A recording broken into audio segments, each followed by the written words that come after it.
Hey internets, it's Jake from Mini Terrain Domain, and this is Dreadnoughts and Dragons, Dawnbringers, Ghosts of Saltmarsh, Season 3, Episode 20. Dawnbringers is a D&D campaign game happening every Thursday night right here on twitch.tv/Mini Terrain Domain. Thank you for joining us. We are very excited to get back into this game. It is very rare that I end a game in the middle of combat, but it was getting late last week, and we needed to put a pause on the game. Plus, it was a good dramatic tension point to end the game, as you'll hear in the recap. And you were most likely there anyway, so you probably already know that. For the moment, we have cast invisibility on Dan. But Dan Dillon will be joining us very shortly, reprising his role as Drown, possibly even before we get the actual game started, because I'm going to go through a couple of quick announcements. So, one of the things that I want to mention is, I don't normally do this now, but I got a couple things that are happening that I want to announce at the beginning. In addition to all of our usual games, we have coming up on, I've forgotten the date already. It's the third Wednesday in February. Megan, maybe you can help me out with that. I think it's February 18th. The Highway 19th. of Blood is the 19th? Okay. February 19th, which is a Wednesday, will be happening right here at 8 or 8:30. We're still determining the time. Will be Critical Hit Publishing's new Call of Cthulhu scenario, Highway of Blood, written by Alex and Ian, some friends of some of ours. Alex, you have seen here on Halloween night the past 2 years in the Halloween game, along with Carrie, another friend of ours. Megan will be playing in this, Dwight from our All That Glitters game, and Karen, who appears in Legends and Legacies over on Megan's Curse of Strahd game, and right here on Sunday nights again in Chilted Personality. That will be a 18 and over mature. I'm actually going to set the stream to that. That Alex has warned us that scenario can dip into some pretty intense situations, though we're still being reasonable about the kind of things we show. I think you'll have more adult language and graphic violence than anything else. But just to be safe, we are going to make that a mature only stream. I think it's going to be a lot of fun. I'm looking forward to it. I've only played Call of Cthulhu once or twice. And Alex is, I've listened to some of Alex's games in Call of Cthulhu, and he is really good at that. So you'll want to tune in for that. Now, for the next thing, I don't have my press release up, but V, can you tell us about this new project you're involved with Unmade Gaming? Oh, yes, and I love it. It's so much fun. So myself, Unmade Gaming, author Rory, Video Store Cowboy, and McCloken, we are all part of this new podcast. It's taking place in Humblewood setting, except we're pirates. And I'm quite excited for this one. So we've just started recording, so they should be starting to come out in February on Mondays at 7 a.m. wherever you can find podcasts is basically how it's working out for this. And yeah, I am super excited for it. It's some shenanigans, some trickery, and people that are birds and animals instead. So it's really a lot of fun. So please check it out in February. Yes, very excited to listen to that. That is an audio only podcast, right? Yes, it is. It's called Dark Fortunes, so you're only going to hear our voices, which still, trust me, is going to be hysterical. And V, if you would like, you can post the link to the Dark Fortunes Twitter page in the chat where people can go to follow that Twitter channel and stay up to date on what's going on over there. I've been chatting with Mike about promoting the stream.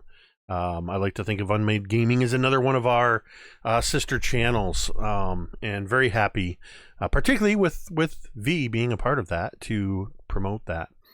I'm going to talk just real quick about the merch, because I can see that Jeremy and Megan are both wearing a couple of our different shirts that we have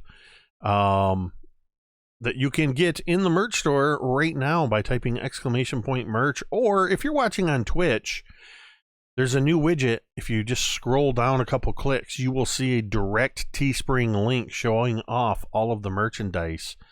And you can pick from any of our t-shirts, including our Ham or Die Critical Ham shirt, the Cholt of Personality sweatshirt that Megan is wearing in the Distress logo, and there's also a Dawnbringers shirt down there along with many others. So be sure to check that out. Let's see. Of course, I'm going to be promoting much more heavily than usual, though I always mention this. We are proud to be aligned with Jasper's Game Day. You can see their logo down below Megan in the lower left corner. You can type !Jasper at any point during any of our streams, and that will bring up a direct link where you can donate to Jasper's Game Day, a Michigan-based charity that is dedicated to raising awareness and prevention of suicide through tabletop gaming. Any money that is raised for Jasper's Game Day goes to help fund suicide crisis centers around the country. Or if you would like to help Jasper's out, but you also want to get a little something for yourself along the way, you can head over to our partner at Initiative Coffee Company by typing !Coffee, where you can get Metade roast coffee, a medium Brazilian and Peruvian roast coffee that I personally hand selected because it's just so good. But for every 12-ounce bag that you buy of Metade roast coffee, $3 will go to benefit Jasper's Game Day. I want to say a quick shout out to D&D Beyond. Thank you to D&D Beyond for granting us insider access and powering the stream. I use multiple tabs of D&D Beyond to manage the games, and you can also mouse over the stream, not the scream, the stream, to see the characters. You can see the dire straits that Talmud's in right now with only 50 hit points. If this were 4th edition, that's what we would call the bloodied condition. It's not a great place to be in when you're in the situation that they are currently in. Finally, I want to mention, since we're already talking about suicide awareness and prevention, mental health, Mini Terrain Domain is obviously a pro mental health channel. We are very much dedicated to everybody being the best of themselves they can be, and getting the help you need if you're struggling. You matter. You are important. You are loved. And your presence on this earth makes a difference whether you believe that or not. But if you are struggling with that, you can type !help at any point during the stream, and some information will pop up in the chat, including the phone number for the National Suicide Lifeline at 1-800-273-TALK. That's 1-800-273-8255. If you are a veteran, you can press 1 after dialing that number, and you'll be taken to a veteran-specific counselor.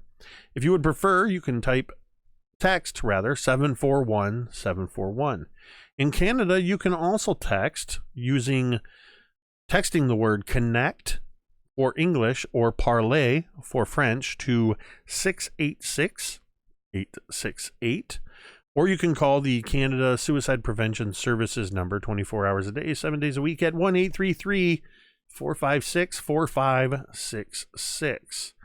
And there is a link available in the chat there that will take you to additional resources if you are one of our many friends from around the world. Several countries are listed there, along with all of the relevant phone numbers and, if available, text numbers. Please do not hesitate to reach out to those numbers if you need help. Okay, I think I got out all of the announcements I wanted to get out. I've been vamping a little bit for Dan. He'll be along here, turning visible anytime now. So we're going to do a quick recap because I'm looking at the 5 faces that I can see right now, and I see 5 people that are eager to play some Dungeons and Dragons tonight. Or Dreadnoughts and Dragon Turtles, as the episode is titled. So, most recently, having learned quite a bit from their new Patreon, the Lady Vantage, who revealed herself to be an ancient bronze dragon that had taken up residence on a mansion on a hill here in Saltmarsh. She seemed to know quite a bit about everybody involved in the Dawnbringers. Turns out she has very close connections, having at one point served as a in-home educator and family friend for the young elven Cantriel. At one point in her past, she may or may not have been the joint love interest of both Talmud's grandfather and great-uncle Horm. Thorgarn, while not having a direct connection, other than the distant relations through the dwarven clans, she did have some knowledge of Thorgarn's adventuring history. As well as for Griveth, she's followed Griveth's storied career from a young wrestler known as the Knight of Smite, through his predicaments following the adventures of the Dawnbringers at the Sunless Citadel, particularly as it pertains to the Gulthias tree. And Fig, having only himself recently discovered some information about his origins that seem to be based here in Saltmarsh, discovered that in a distant sort of way, indirect sort of way, the Lady Vantage is sort of a mother-like figure to Fig. Her one-time mate, the Copper Dragon Copernicus, was Fig's creator, along with the other automatons, of which Fig now wears figure 1 Copernicus's body, the body that he had crafted for himself. And there is still a figure 3 Archimedes out there somewhere. While they were partaking in a hero's feast, as the previous night Cantriel had related the information that the Lady Vantage had told her in song, available here in the highlights on the channel. You'll definitely want to check that out.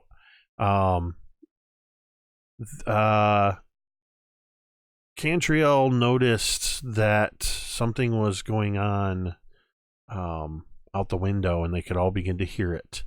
As they rushed by carriage down to meet whatever this threat was, they could see the dark silhouette of the Dreadnought, a sailless, ironclad vessel they had heard quite a bit about and had only recently learned from their new friend Drown, who had joined them at the breakfast, was the location where the Sea Ghost had offloaded the slaves.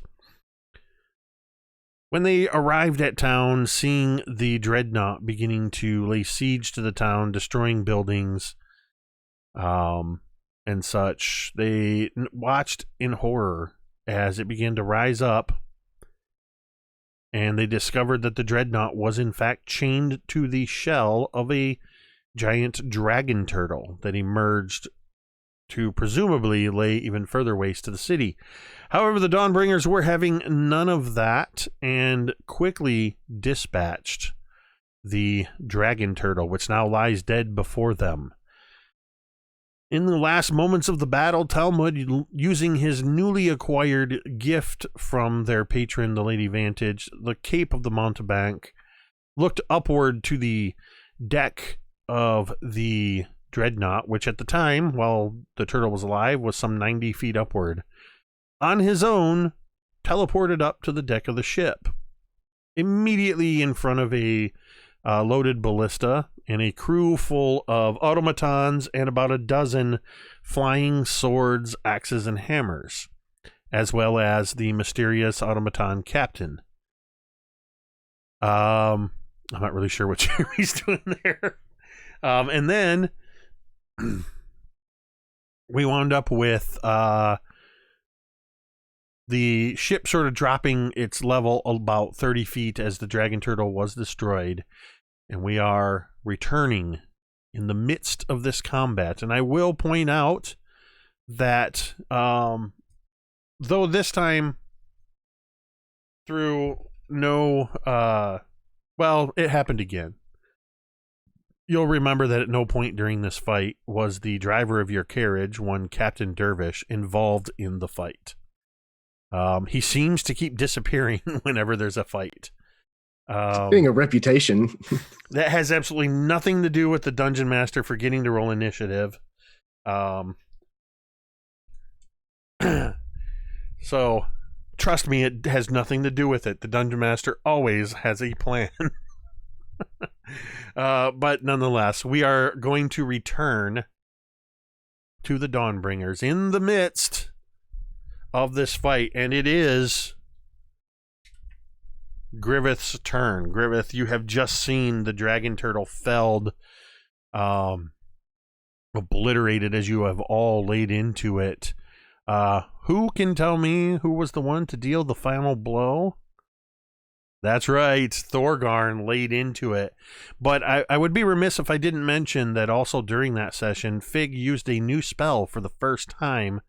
And due to a glitch where I had muted my mic because I was coughing and forgot to unmute it, you didn't hear my timely joke where we have canonized that this spell is now called Figby's Hand. So that is where we are going to pick up in the fight. The town of Saltmarsh there are warning bells ringing all around you. There are dead civilians all around you.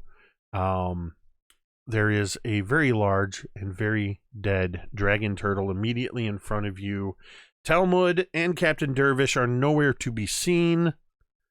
Griveth, what would you like to do?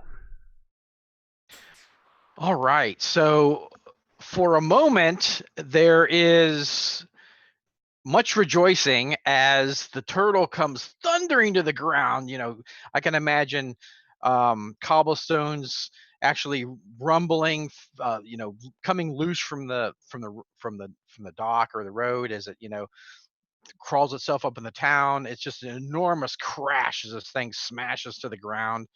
And we're all kind of, whoa, doing this, the whoa thing. And there's this moment of victory in Griveth's mind as he realized you actually brought this thing down. This is the largest thing that he's ever seen. And the Dawnbringers have brought it down. He looks over at Thorgarn, who is covered in gore. He kind of chuckles as he looks back at the wagon and sees those little squishy people back there hiding behind the wagon. He gets a little chuckle from that. And then his slow mind kind of backwinds a little bit, and he remembers Talmud disappearing, and assuming that he was going to attack the turtle, and he realizes, Thorgarn could be, or Talmud could be in a lot of trouble. So Griveth, suddenly something pops in his mind. He remembers it out of the blue that he had something. He's had it stashed in his backpack since the early days of the Dawnbringers, and he reaches into his backpack, kind of shuffling around in there, and he's got it. He finds it, what he's looking for. He whips it out of the backpack, and it's an old parchment. Perfect. This is exactly what I was looking for. So he whips it open, and the magical symbols become clear to him, and he reads the spell that's on the scroll. and the spell that's on the scroll is Spider Climb. So he reads the spell, casts it on himself, looks over at Thorgarn, is like, "You'll have to find your own way up, buddy."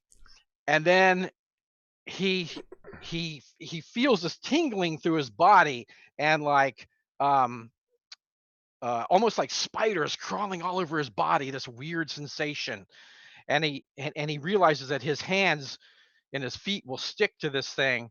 And so he starts climbing up as fast as he can, using his movement to climb up as fast as he can, using his action to read the scroll and his movement to climb up, crawling up as fast as he can. So I guess 30 feet I would climb.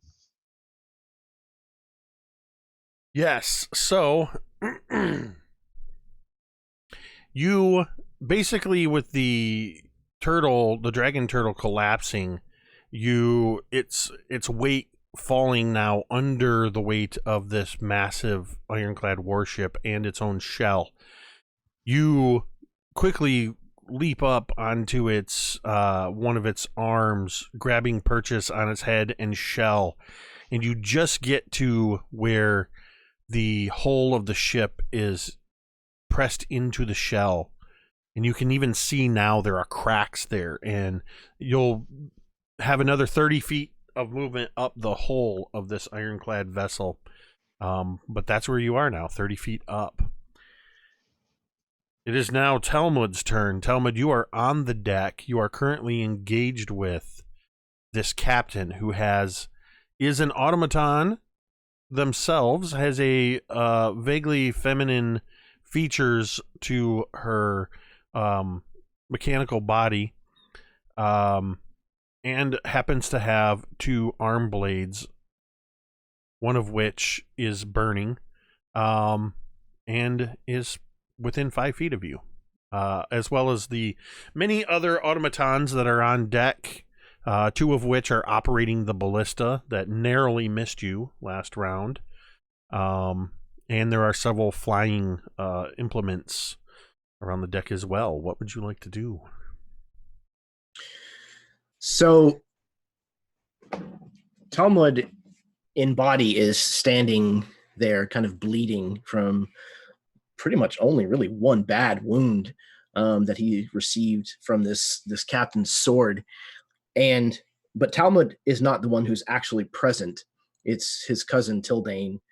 And she is looking down, observing this gash, and she looks back up, and there's just pure fury in her eyes, this kind of bright, brilliant blue glow coming from the kind of ghostly face that's superimposed over Talmud's. And she grips down on Ghost Cleaver, kind of white-knuckled, says, "You're not going to hurt anyone else today, dearie. Not anyone else." He's going to spin around, putting his back towards this captain, and cleave through the rope of the ballista. You're attacking the ballista. Aye, Captain. All right. Yeah, go ahead and make the attack roll while I bring up the stats on that real quick. This might be a little overkill. 29 total.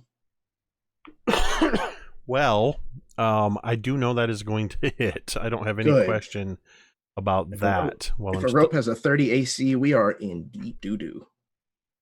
Well, it's technically part of the ballista itself, but... Truth. But nonetheless, the ballista does not have a 30 AC. That's good to know. These are adamantine ballista. Okay, yeah. So go ahead and roll damage. Sweet. And I am raging still, so that's 15 points of slashing damage. 15 to the ballista.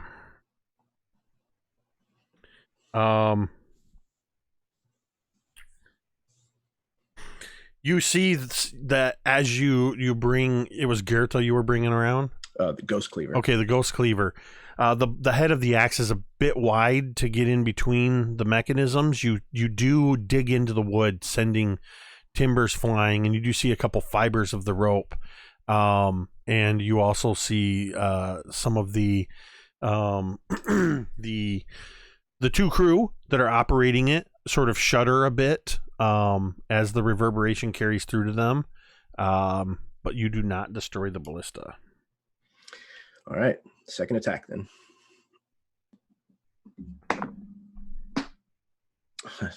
That's a 27 to hit. Absolutely going to hit. All right. So we're going to put, there we go, 20 points of damage on it this time. Jeremy, roll me a D100. I have also rolled a D100 using our sliding scale. 91.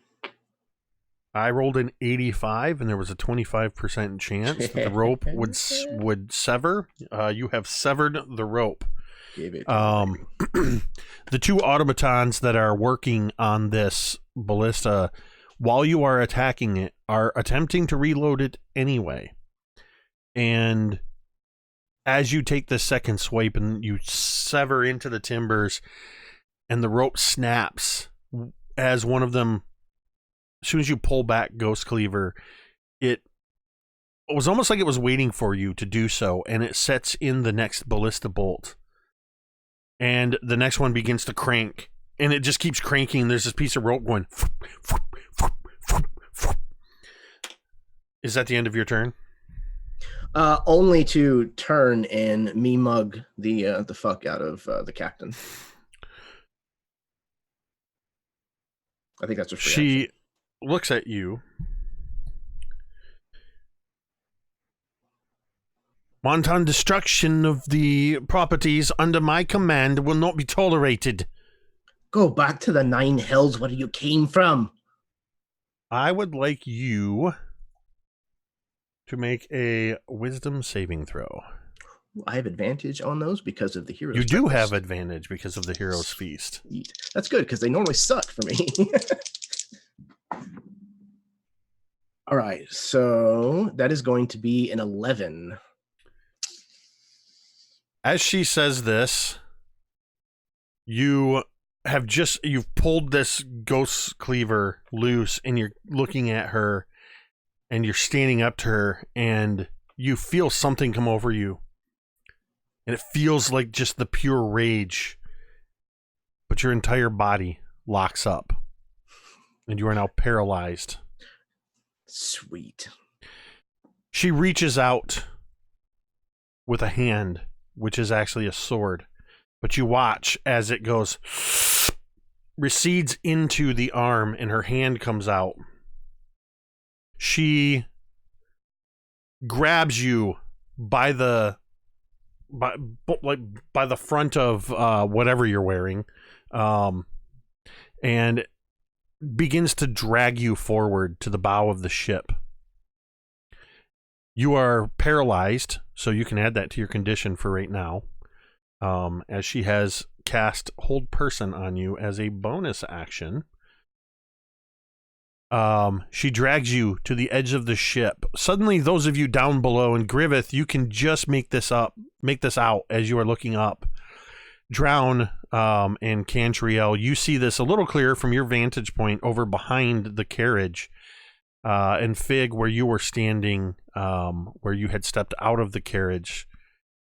Thorgarn, you're still pretty up close on the dragon turtle. But hearing the commotion, you would be able to sort of look up and see this. As you see this automaton captain suddenly stand once again on the bow of the ship, except this time she's holding Thorgarn right at the edge with one hand. She looks down at all of you. Cease all hostilities immediately. I have no sanctity of life and will kill him.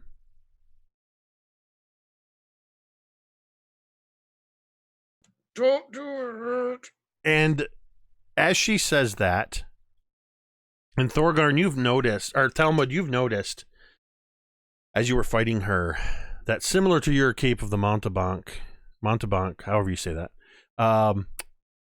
her entire form, this metal armor-like body, has been giving off this constant look of smoldering.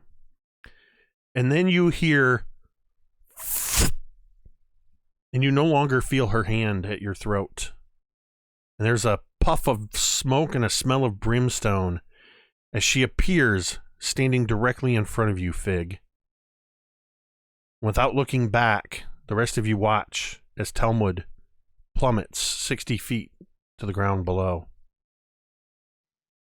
Megan's how far is Fig away at any one point? Will he ever be 60 feet away from Talmud? Yes. He's casting Featherfall as a reaction. As you reach up to cast, the captain holds her hand in front of your face. From her hand, you see, as she says, "Stop that!" And your spell immediately dissipates. As she has counterspelled you. Fig, give me a insight check.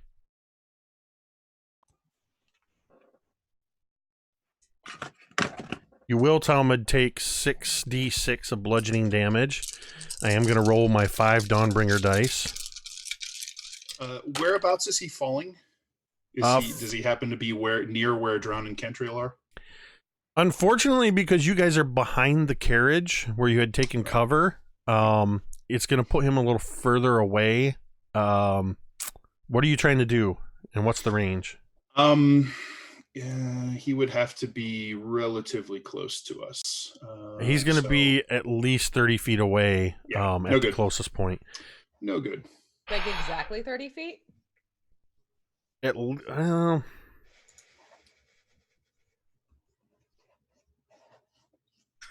It's pretty darn close. What are you thinking? Keep in mind, we are still in initiative order. I was going to say we're initiative, so it doesn't matter. So that's going to be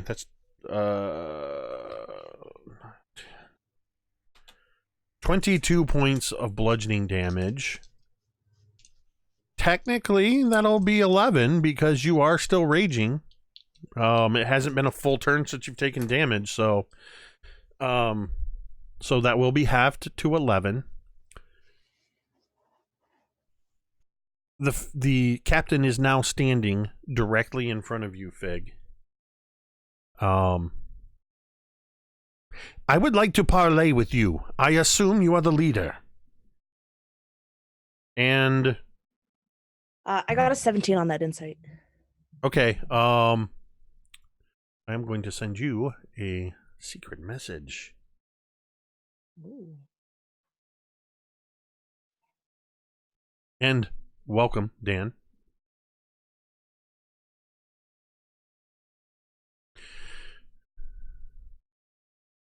Okay, I've sent you a private message, what that insight entailed. As she says this, she has now used a bonus action, an action, and a reaction, which means it is Drown's turn.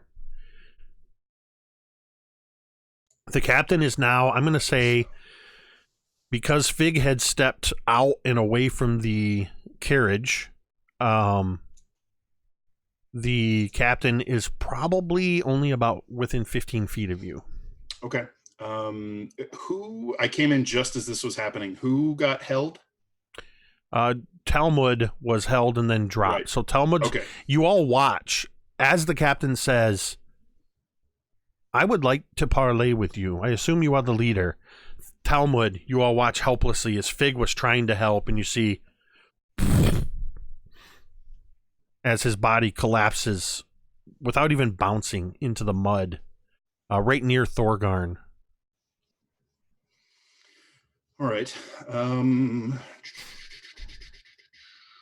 No. So she just used her reaction like a turn ago, right? She used her reaction on this turn Okay. to counterspell Fig. Got it.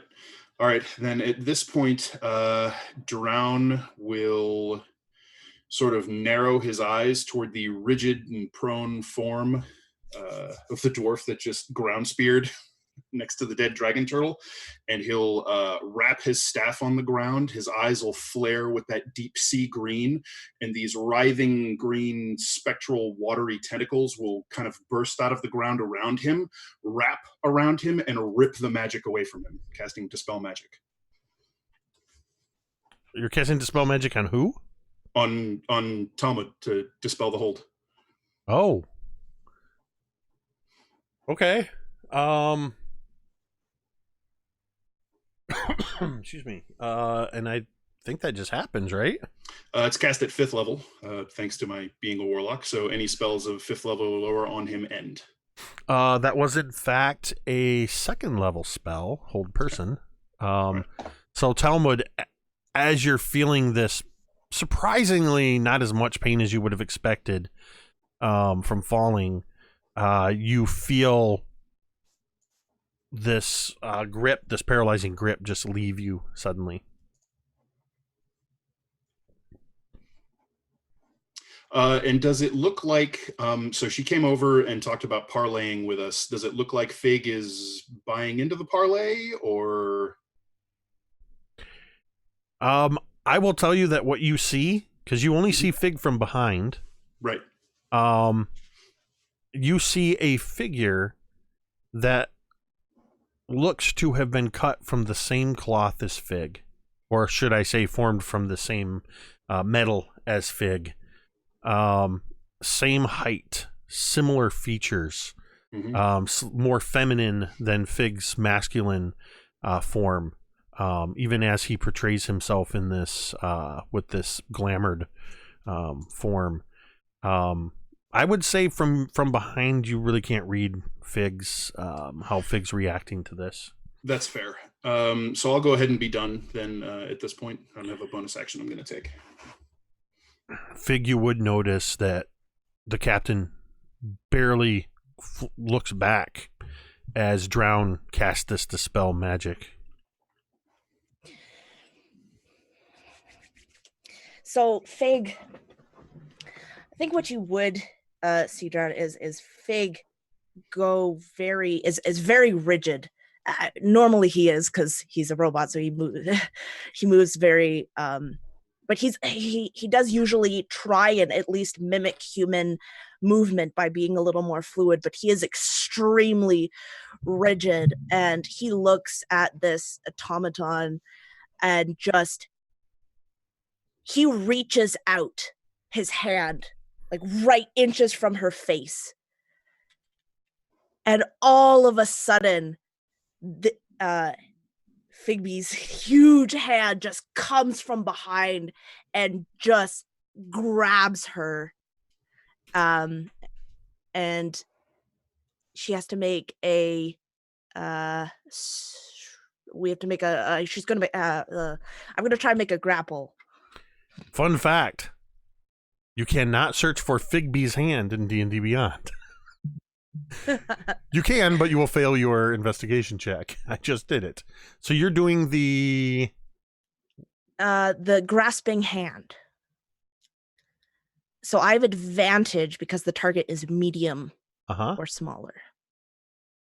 And my hand, it has a strength of 26. So that is going to be a 26. All right.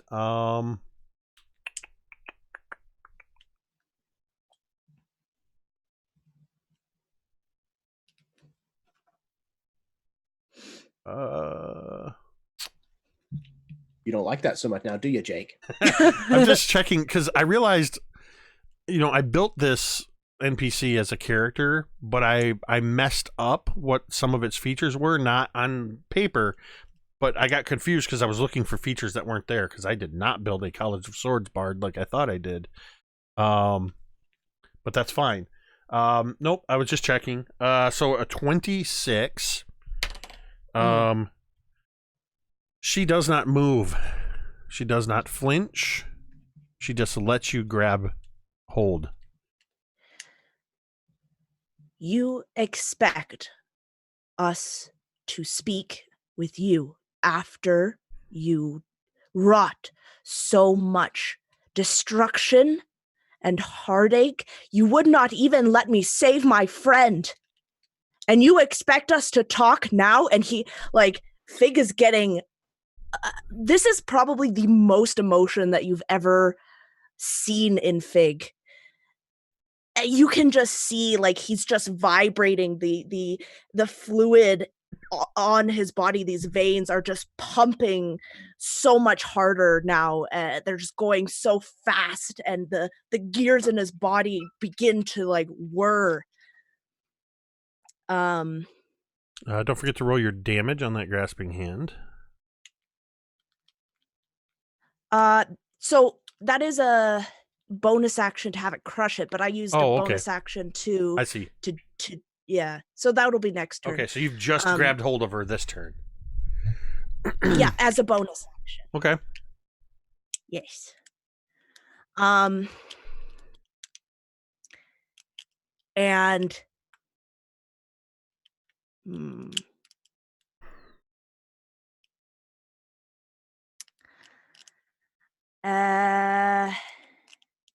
yeah.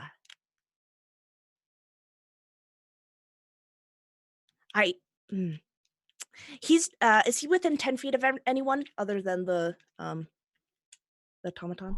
Are you within 10 feet of anyone? No. Yes.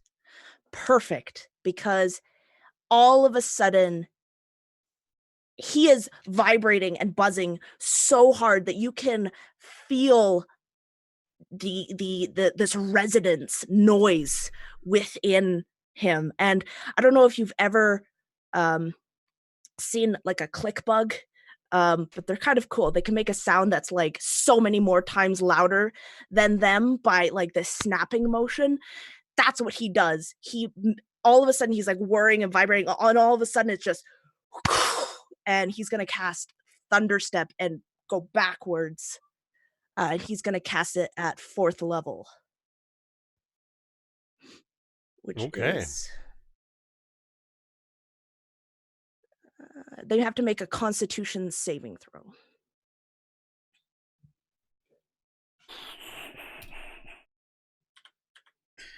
Let's see. Constitution saving throw. All right. Use this die. That is going to be a 21 on the con save. I'm going to get you to re-roll that. All right. I'm going to re-roll that, and that is going to be a 21 on the con save. Damn it. Well, she still takes half, so That's... yeah. So that's 2 domain die. So that's 26. And Figby's hand is still gripping her too, correct? Yes. Excellent. Yeah. So 26 divided by 2 is a number. 13? No. One second. Yes. Check something real quick. You cast Figby's hand. Or no, you had already cast Figby's hand previously. Never mind. Yes. Never mind. I knew you wouldn't try to cast 2 spells in one round. And I'm like, but she did. But you didn't. That was last session. Okay. So how much damage was it? 13. 13 points of damage. In response to what you've said and what you've done, she simply says, Figure 6 Damocles. Cantriel, it is your turn. Right. Well, seeing Talmud plunging from the sky is not going to go well for Cantriel. She'll look over at Cloak or at Drown. Sorry. Wow. I just jumped channels. Yes. we agreed to let you promote that stream, that channel. Hey, it's both ships. That's clever. That is clever placement, advertising. I just covered 3 channels in one. Look at that. Who says I don't know how to market? Okay, so I will look at Drown. Got that one right this time. You make sure that Fig is okay, And I'm going to use my bonus action to Misty Step over to Talmud because he's, 30 feet away, and that is my far extreme I can go. And then using my action to cast Cure Wounds at 3rd level. So Talmud, you'd see Cantriel pretty much just poof in front of you. Right. Well, this is not going to do at all. We need to get you back up on your feet. And you don't complain. You'll feel better, I promise. And you're going to get back 19 points HP. Thank you. Wait, did you actually just thank me? No. I won't tell if you don't. Is that your turn? That is pretty much all I can do because Mom is not going to do well in daylight. So she's pretty much either going to stay under the turtle or go. I was going to say, as long as she's kind of staying in the neighborhood of the turtle, she's not too bad because there's sort of shading there. Keeping in mind that the sun was rising, it is still morning, so this section is cast in the shadow. You're going to notice something happening above you. Griveth, you also hear this. The rest of you hear. As Griveth, only about 20 feet above you, from what must be a below decks area of the ship, all around from the bow along the sides, you hear shkoom, shkoom, shkoom, as what look like what would be like cannon openings, except they're opening downward. Shkoom, shkoom. And out of each one of these steps an automaton, a construct, holding a length of chain, pushing a human or humanoid in front of them. You watch as at least 24 automatons, holding each one of them a slave with a chain around their neck, attached to manacles, and each one of them holds between their hands a cannonball-sized ball of steel that is chained to them as well.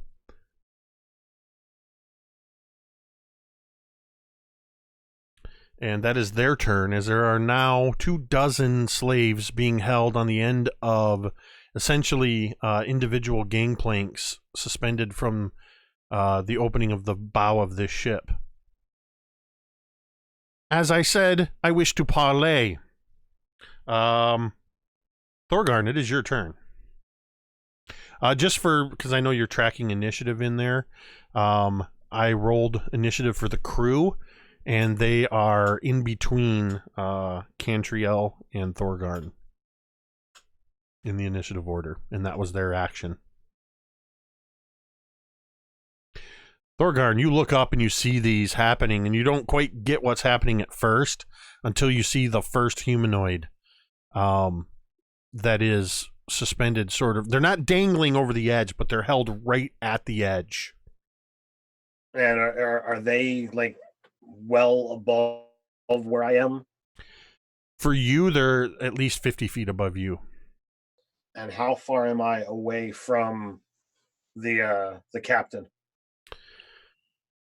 Oh, let's see. 15, 20 feet. All right. So she's currently held in the grasp of Figby's hand. And I just cracked the skull open of this dragon turtle, and if I remember correctly, I'm on top of said creature and rode it down to the ground. So I would imagine that I would be looking more towards the town if I was kind of attacking its skull from its neck. I guess that makes the most sense. So I would see what's going on with this person grabbed in Figby's hand. Yeah, you have battlefield awareness. You're not completely blind to what's happening around you. So I'll throw this out to the party. I'm currently raging, and I have a valid target. Ted is, worried about doing such an action and what it'll mean for said prisoners. It'll lead to a cool moment. What was that? I said it will lead to a cool moment. So, Thorgarn's gonna do what Thorgarn gonna do. I mean, you don't meta. Then Thorgarn is going to completely charge forward and make 3 attacks at the captain with advantage. And I don't have it up anymore. Is there anything mechanically about? Well, I guess she is restrained. She's restrained, so it has. She's restrained, so that would yeah. be an advantage. So yeah, I want to add that to her condition. I don't know why that's not loading. So yeah, that will be your attacks will be at advantage. I think.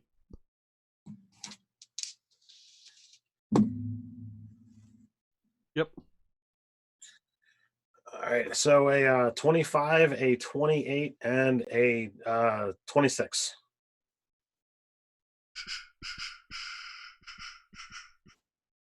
Yes, all of those are going to hit. I'm just checking because we're in a new turn order now.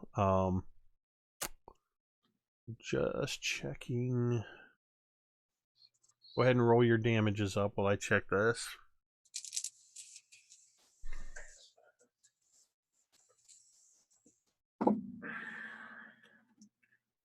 Do you need it separate or just all at once? Go ahead and give it to me separately. All right. So it's 14 on the first swing, 13 on the second, and 8 on the third.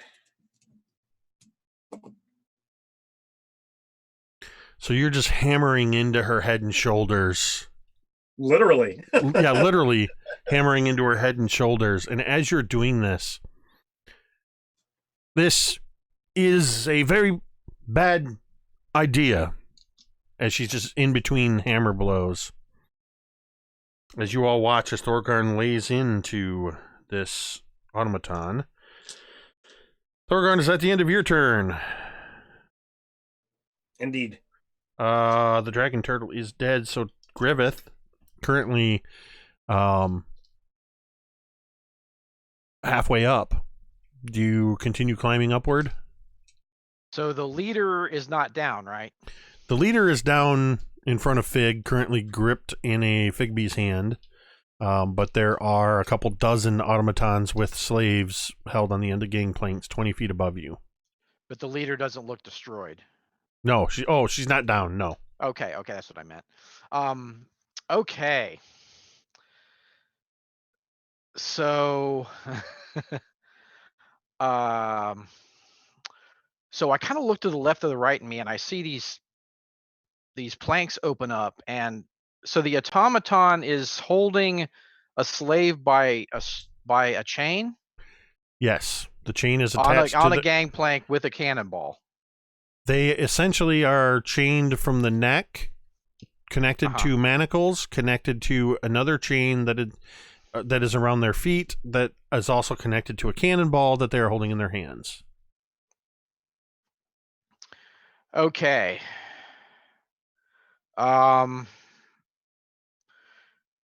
Griveth knows that he can't save all these people through force of arms.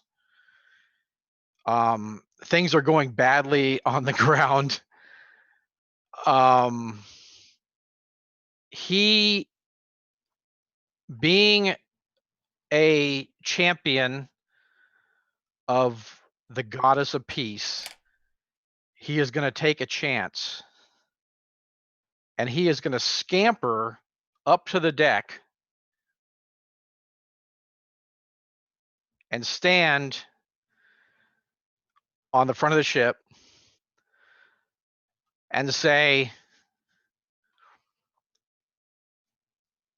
let's cease this violence. There doesn't need to be any more violence. I surrender. I need you to make a stealth roll to see if you can get past the numerous automatons to do this action. Gotcha. Stealth, yeah. Let's see. Ooh, I'm going to use a die. All right, which we just got two new domain Good lord. Domain dice very recently, Domain. thanks to Shadow of Dragon, I believe. So you use a domain die. Okay. I got 18.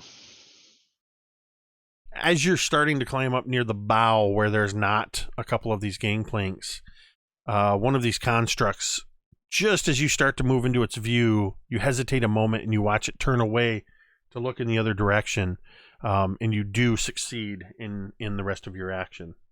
You're basically having to pass within attack range of these things. I wanted to see if you could do it without provoking Gotcha. an attack. Gotcha. So, now they all know that you're there.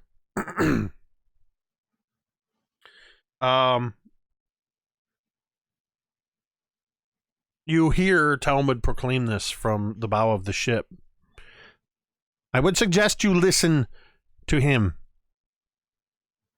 Talmud, it's your turn.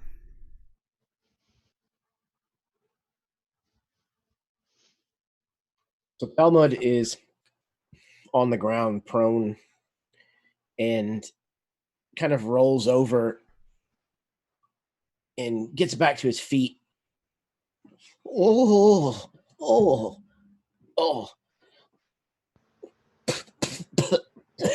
Spits up some blood, might be a tooth. He kind of gets himself back onto his feet. Where's the... right, over here. He's going to turn towards where the captain is and move the remainder of his movement, which this level, I think, is 35 total. Okay, so yeah, it's 35 total. So it would probably be about 15 feet or so that I'd move. I don't think I'm out of rage, technically. No, you're not out of rage. Okay. No, it's only been... This is now coming around to your turn. You took damage on your last turn. Okay. So I'm assuming 15 feet is not enough to close me with her. No, because she was closer to the 20 feet and you had to stand up. Perfect. You're pretty much right up on there, but not quite enough to get that last few feet to get within striking distance. I just picture you in this ancestral rage, just sort of standing up, mud all over you, and just that angry sort of stomp as you're heading towards her. And so I think when he fell, one of his javelins kind of knocked loose and rolled a small distance away. And as he's kind of walking in the direction of this captain, one of the ancestral hands kind of reaches out and picks this javelin up. And he just kind of, oh, thank you. He's going to take this and reach his arm back and throw. I'll allow it. It's awesome. That's a dirty 20. That is going to hit her. Well, it would actually be an advantage because she's restrained. It would have been more, but not critical. So, okay, Javelin. No rage damage on that one, but it will be 7 points of piercing.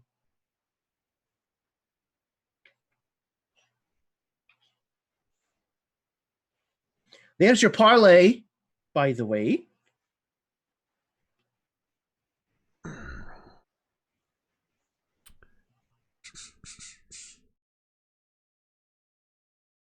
Okay, so that is your turn.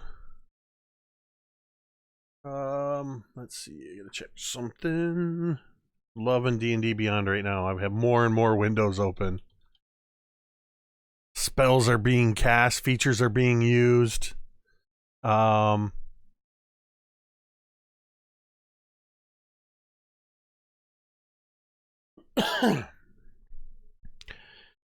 the moment, she looks around at all of you and glances over to where you were standing, Fig.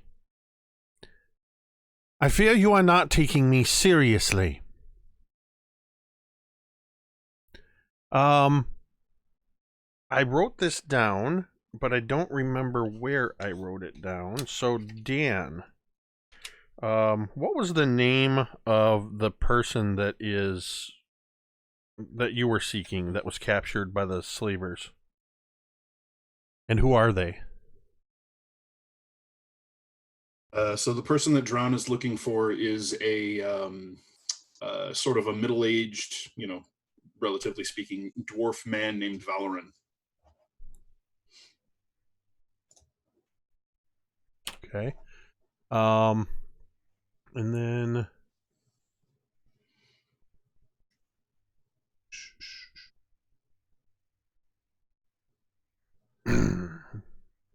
as she says this, she just sort of looks up and where is it? And there's a flare from her eyes that's in a similar blue arcane energy as yours, Fig. But it's not an arcane flare. It's just that similar blue arcane energy that holds you together. Dan, I would like you to roll me a D100. I am also going to roll a D100. This is for a sliding scale. There is a 25% chance. I have rolled a 58. So I've got to check. It's a 4, and that is a 77. You watch as 2 of the automatons push 2 of the slaves off the planks, and they begin to plummet. But neither of them is Valoran, and neither of them fits the description of Abigail or Dolores that you were given from the Lady Vantage. 2 of the 24. Can I see Valoran in particular, just kind of amongst all of the ports? Give me an investigation check as you've had some time to sort of look up there and look around. Sure. Drawn is actually halfway decent at this. Not so much with that roll. It's not bad. 16. Good domain die. 16 is enough. I think 16's all right. Yeah, I'll go with that. 16 is enough. As you're scanning, and you sort of do a quick scan as these 2 figures are pushed. And on the what would be the starboard side, but is to your left as you're looking, you can just make out Valoran standing there a few people back. As you guys sort of have a vantage point looking almost straight on towards the bow. But you do watch as 2 humans are pushed overboard and fall to their death. How far are they falling thereabouts from the? They're falling They're falling 50 feet from. Got it. Yeah. From these planks. Yep. So commoners are dead as hell. So what? Commoners are dead as hell. Yeah. Would Fig be able to cast Featherfall on them? You can certainly try. Fig certainly tries. What's the range? 60 feet. You moved 10 feet back, putting you 30 feet. Yeah. They'll be within 60 feet before they hit the ground. So they fall for quite a ways. And then they get about maybe 15 feet from the ground, and they sort of...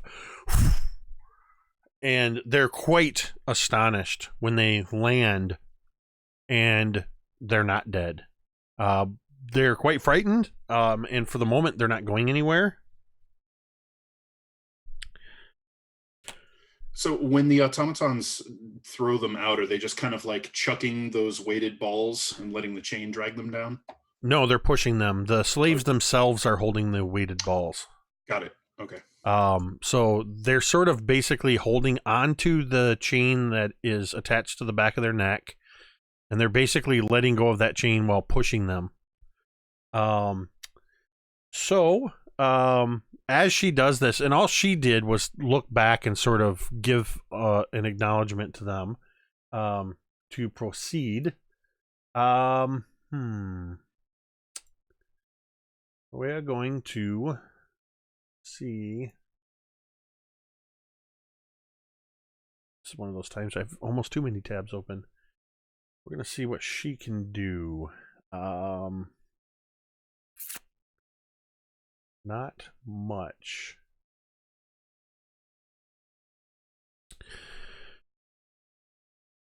I can only assume you are figure to Prometheus by your appearance. You may kill me if you are willing to kill all of the slaves on board.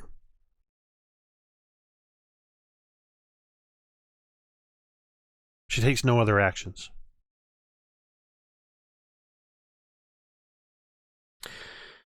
And let's see, so she was there. So it is your turn, Drown.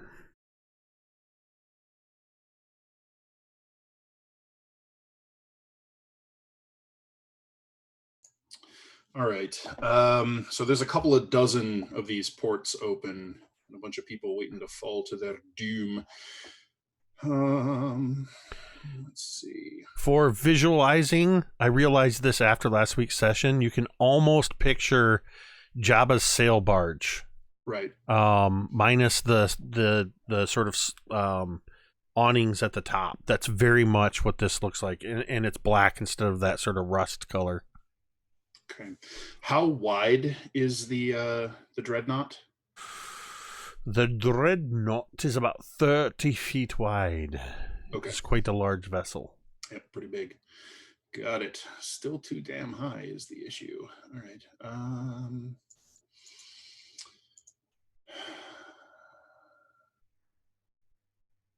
About how far away is Valoran's plank? Let's see. So you've got this. You're trying to make me do calculus here, Dan. You did this. Right. So if we find the hypotenuse, because that's a math word, there is. Let me call upon the Pythagoras construct to figure this out. It's so they're 50 feet up, plus you having. Did you? I'm more worried about the lateral position. Like, say, if he were to drop straight down, about how far away would it be to where he would land? From you, it's going to be about 40 feet. Okay.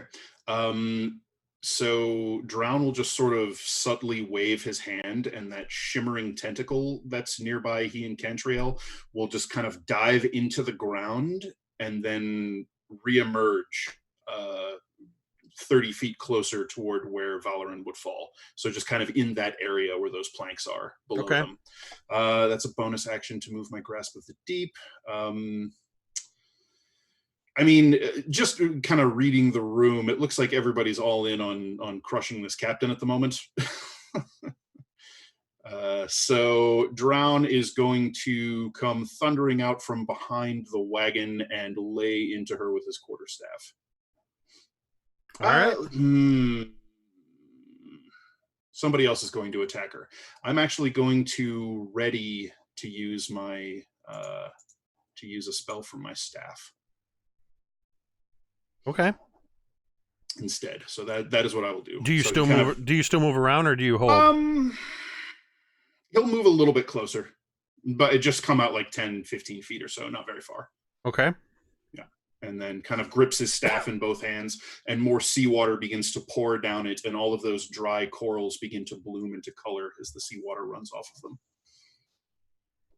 Excellent. So that means.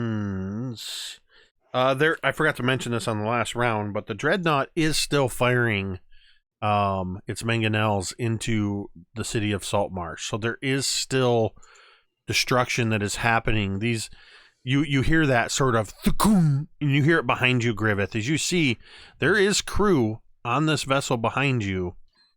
And in addition to the 25 constructs that are holding slaves, there's still a full amount of crew on deck, plus all of the floating weapons, and the crews that are operating the mangonels. And these heavy stones shoot high into the air and land somewhere out into the city, destroying buildings. And then that takes us to Fig. Fig has not taken his gaze off of this construct. Even, I can imagine, even when he casts Featherfall, he didn't even look away.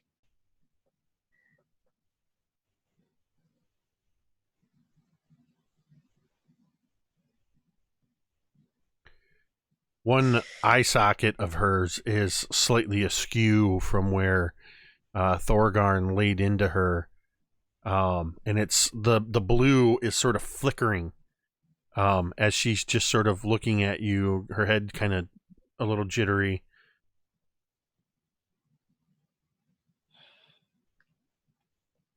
A simple parlay would answer so many questions.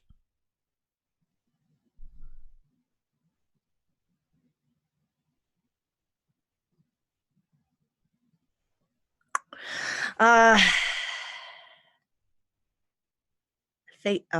don't know.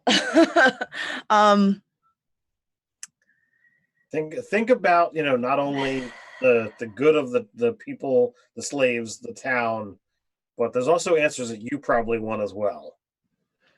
Just yeah. Wow. Fig, what are we doing? You hear Griveth yell from the top of the ship. Griveth did call for a cease to violence from his perch on the bow.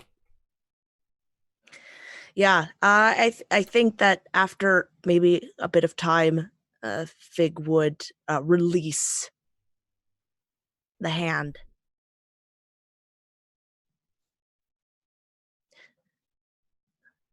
Cease all fire and take the slaves down from the planks. Make sure safely. So you release Bigby's hand? Yeah, but it's still there. Okay. I imagine there's just this sort of slight drop. Thum. She glances upward. There's a sort of flare from one of the eyes.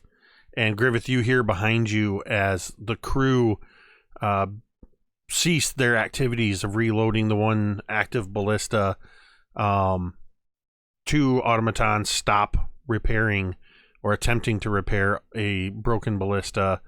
The mangonels cease the mechanical sounds of the action that was taking place there.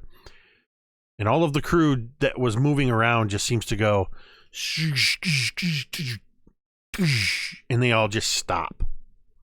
And you see this sort of blue pulse in all of their eyes at once that seemed to sort of precede that.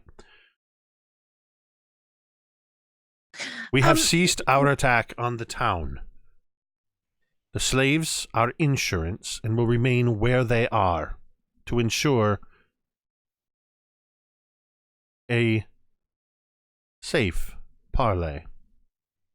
You will negotiate for their release. Then you will allow me to cast Hold Person on you to ensure our safety.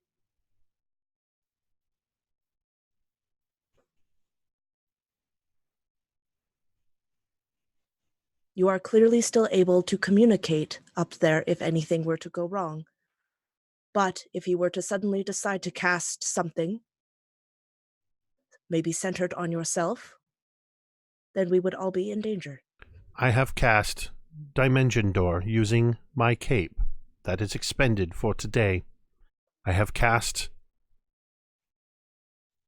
Counterspell from my ring that is expended. I have no teleportation spells remaining. You see a flare from inside from her eyes again, and this time she speaks inside your mind. And I have now added you to the Construct Communication Network. You can hear everything I say to them. It's essentially the construct telepathy. And she's tapped you into that. Did she Borg Fig? No, Fig is not in any way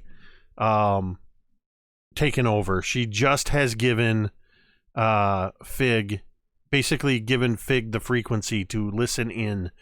Fig, you suddenly become aware of 50 construct consciousness, if you could call it that are tapped into this network.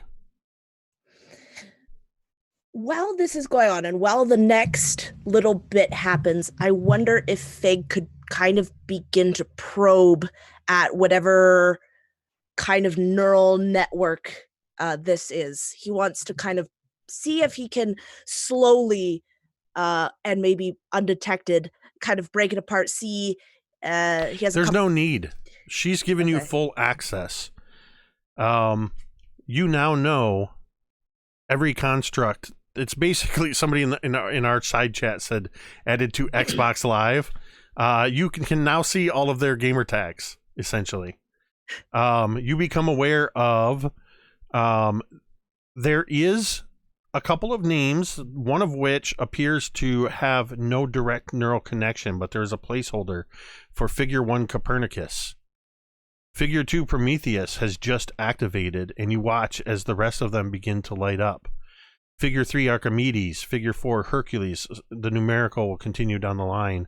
Apollo, Damocles, Epictetus, Pericles, Artemis, Dionysius, Hermes, Hippocrates, Cerberus, Aphrodite, Hades, Ares, Achilles, Hera, Athena, Chaos, Kronos, Gaia, Nemesis, Thanatos, Ariadne, Ganymede, Midas, Psyche, Ajax, Daedalus, Hector, Orpheus, Andromeda, Arachne, Cassiopeia, Electra, Hermione, Europa, Medusa, Pandora, Poseidon, Cyclops, Spartacus, Pythagoras, Phoebe, Agamemnon, Helen, Vociferous, Loquacious, and Nil. Oh, so it's an MMO. Exactly. Could Fig determine whether these all have the same consciousness level that he and very obviously this... You sense that the vast majority of the constructs operate at a very base functioning, following very basic commands executed by Figure 3 Archimedes, the captain. With the exception of Figure 4 Hercules, Figure 6 Damocles, Figure 12 Hippocrates, and where did it go? Figure whichever one it was, Cerberus. Hercules and Cerberus, those figures, Figure 13 Cerberus, those are still base function, but they seem to allocate much more attention, meaning that they are probably larger constructs. The rest of you watch. This information has all happened in an instant.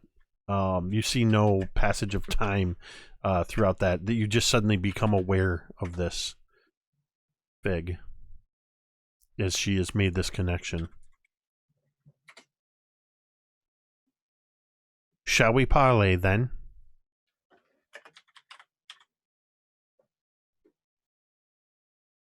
I think that Fig would just nod. Okay. And look to the others. So, unless anybody wants to take any further action, that is going to pull us out of combat order. And that is a great place to take a break. We're going to take a 10-minute break. When we come back, we'll see what happens as the Dawnbringers parlay with Figure 3 Archimedes, Fig's long-lost construct sister. and apparently captain of the Dreadnought. So please stick around. We will return in about 10 minutes.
And we're back.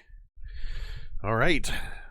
You've just agreed to a parlay within a matter of the space of a heartbeat. Fig has been connected to this construct sort of neural network, has been granted access to the communication network to at least listen in on the captain's communications with her automatons. And Fig has learned the name of every construct on that network. Excuse me. The captain has also verbally stated, so that everybody heard, as she said, what spells she had used. Whether or not you choose to believe her is entirely up to you. But Fig, as we are coming out of combat order, it is worth noting that Talmud is en route to her, and is aggressively heading towards her.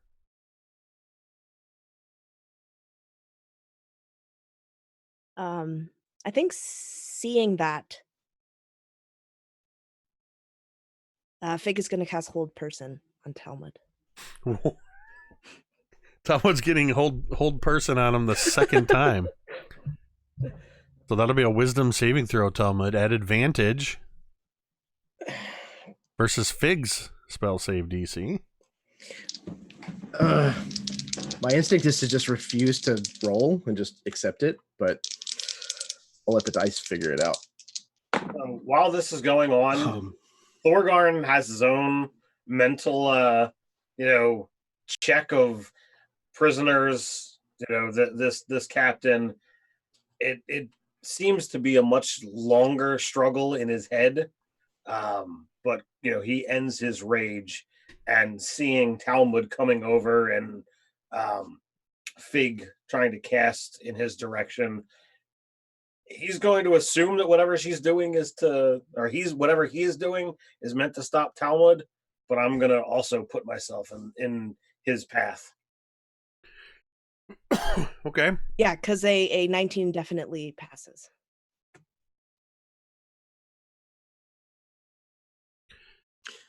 And as Talmud is still aggressively closing in, you notice, Fig, in that connection that you now have, that two of the automatons, Hercules and Cerebus, have been activated. Two more ports open up near the bow of the ship, up top, and two massive constructs 3-point land on the ground on either side, and you watch and listen as Archimedes says, "Halt! Stand by," in that telepathic way, and they both sort of go, and these constructs are twice the size of Fig and Archimedes, and are very large and appear as though they have, instead of having like some of the wood or other metals that connect the joints, they appear to have pure arcane energy connecting at their joints. And they stand by. My apologies. They were under orders when I was under threat, and in the case of my imminent demise, to continue the attack. I have placed them on standby. I've got your demise right here. Talmud kind of comes up right behind with Ghost Cleaver brandished. I'm actually interposing myself. Move! Cantriel will cast Hold Person. Make another wisdom saving throw, She's Talmud. like... Man. let me see. I'm going to have a throw level at you on this one. No, we're not going to do fourth. That's a little extreme. So's Talmud. Okay, so I'm going to do it at level 3.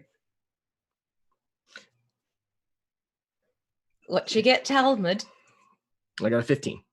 Oh, you just made it, you bugger.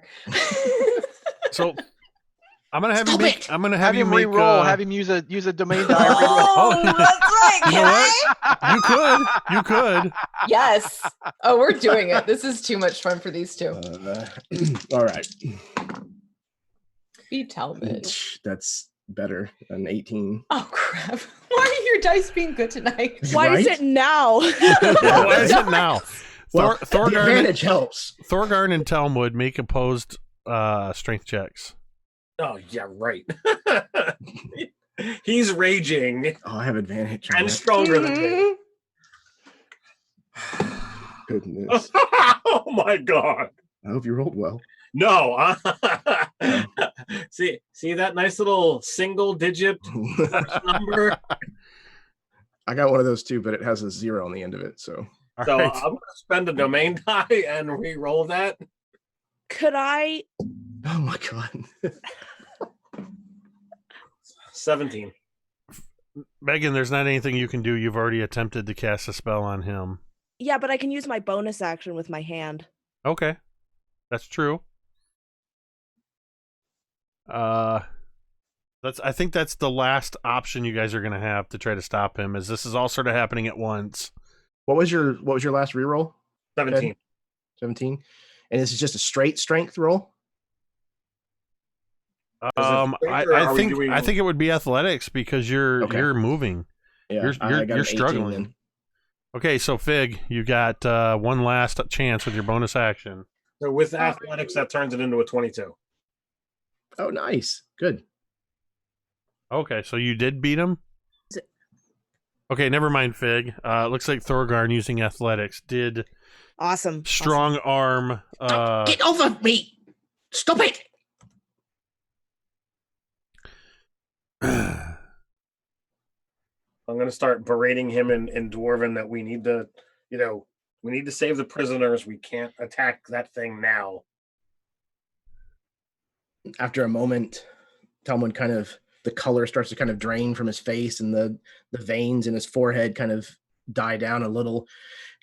What? Thorgarn, what's going on? Get off of me. He kind of pushes him away. What are you doing? You were causing problems like normal. Did we win? Nah, it's not over yet.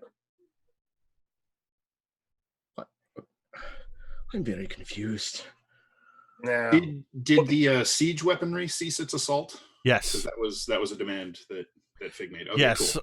Griveth noticed as all the crew stood down. I gotta reset the domain dice. You're at 105. Mike the Piper just cheered 1,000 bits, which puts you at. Goodness, thank you. I love that you guys keep making me do math. This is the best kind of math to be forced to do besides damage math.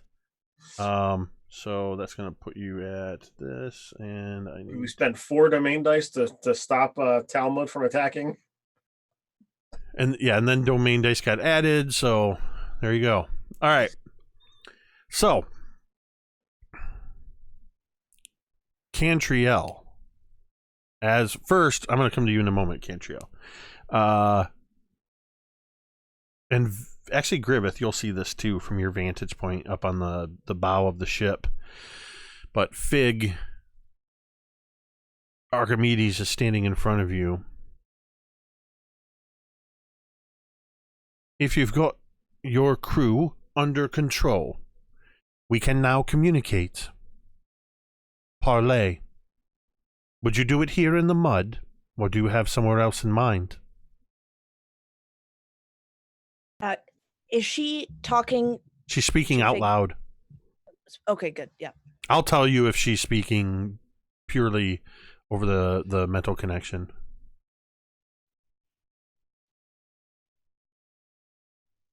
I think that here is as good as any. I have not known another of my kind to be so concerned with their cleanliness.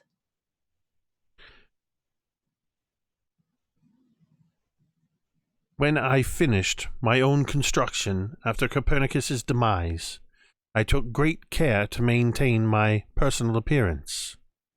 is very important when you are at sea. Let us parlay. And for the moment, real quick, we're going to slip over to Cantriel and Griveth independently. You both notice something. Griveth, you see this a little bit better from your vantage point. As you sort of almost do a double take as you see something sort of in your periphery. Cantriel, you see it also doing a bit of a double take, as keeping in mind the Dreadnought, which is a massive ironclad warship mounted on the back of a now dead dragon turtle, half emerged from the harbor, which is the deck, and Griveth is 60 feet above. Yet, from behind the Dreadnought, you see 3 masts of a sailing ship rising. And as you look behind, Griveth, you are a bit surprised to see the Evangeline is airborne at the bow of the Dreadnought.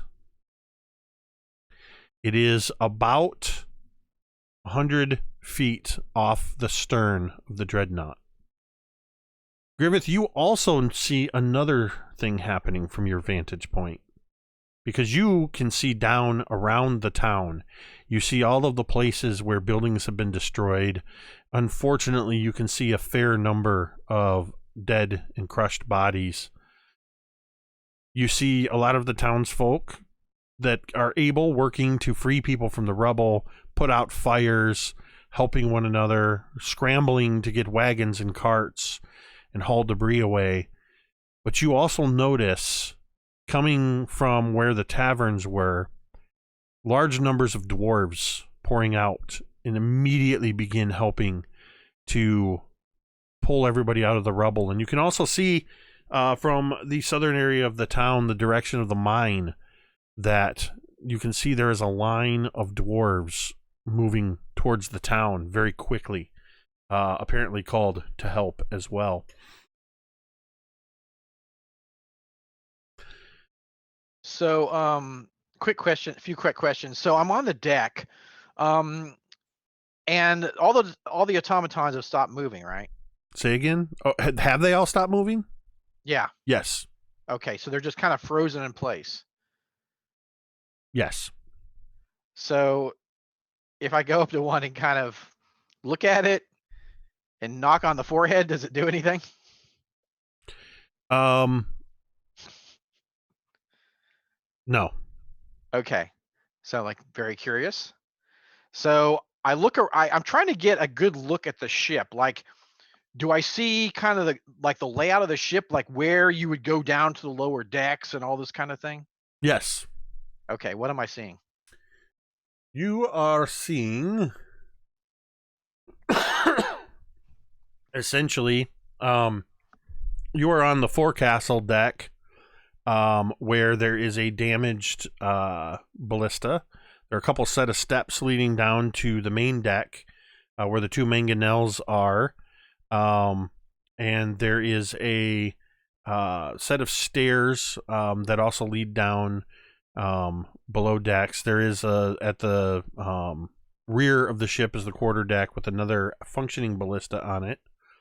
And you can see a couple of doors that lead to stairways leading down. Interesting. Figure 2, Prometheus.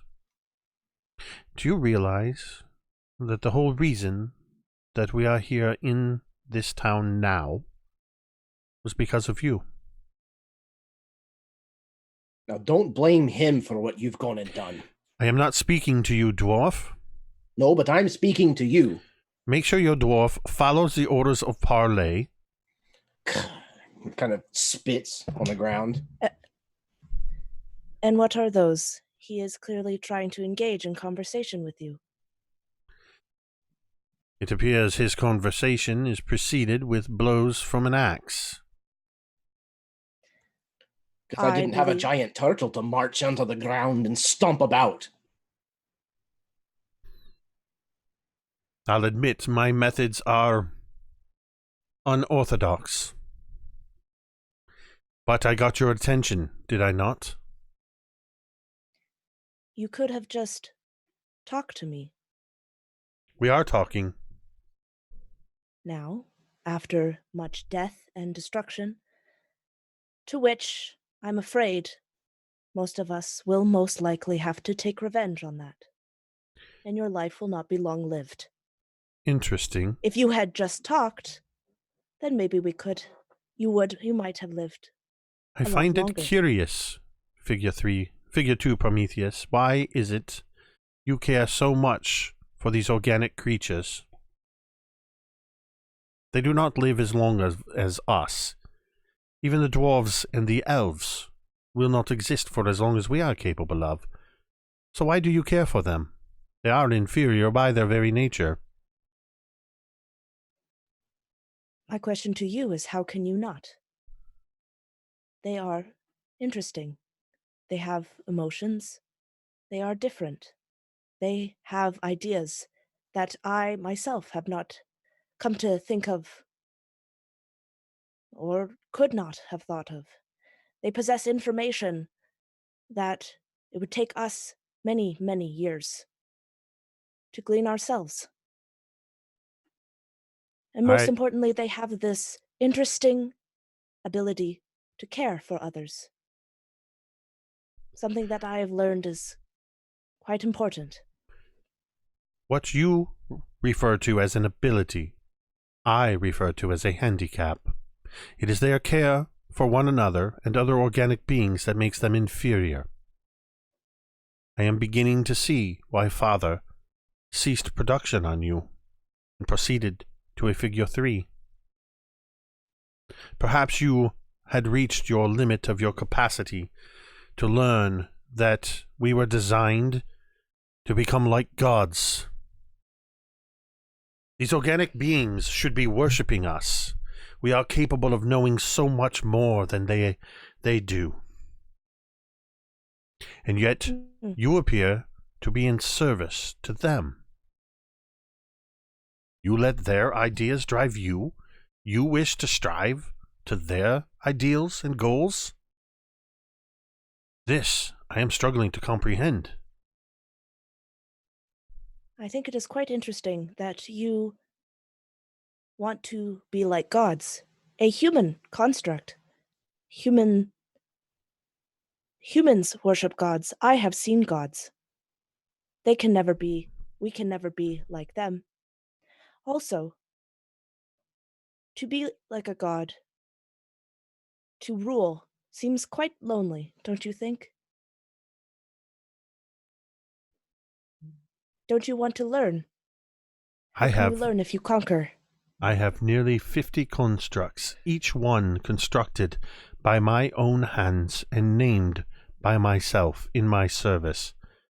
You can sense every one of their presences. Does that sound like loneliness to you?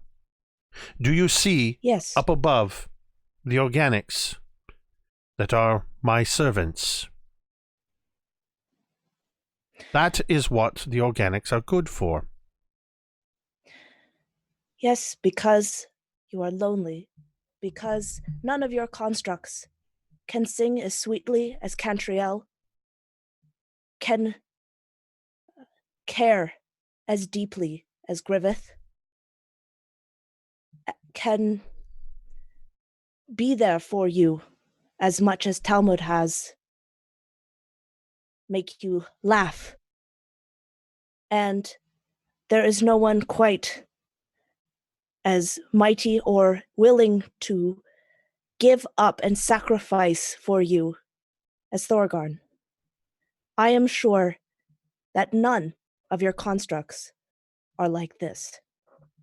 And that is very lonely. Any one of my constructs will give of their own existence at the sacrifice of themselves at a simple command. I see no difference. I see no benefit to singing elves or sacrificial dwarves. We were designed for so much more, Figure 2 Prometheus. This entirety of this town of Saltmarsh exists only because our Father gave his life so that we might live. With his presence gone from this region, they were able to rise up and infest the shores of what was once supposed to be our heritage. Even now, Father's laboratory is submerged underwater. I know. I was there for 2 years.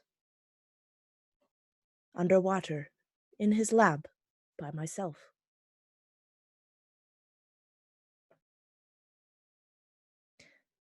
Have you met Mother?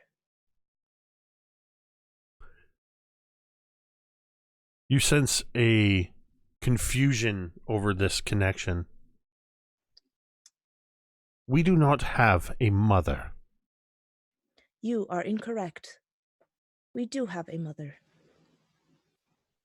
We cannot have a mother. We barely had a father. While of a vastly superior intelligence and attempting to become like his own creations, our father was in fact weak as an organic. We cannot have a mother. You are speaking lies. She's becoming quite agitated at this suggestion. You see, there it is. You say you are so much more evolved as these organics. However, you are becoming angry. Anger is a very human emotion. So you are no different than any of us, any of them, just as I am no different than any of them. I want you to make a persuasion roll just to see if you can keep her from losing her temper completely.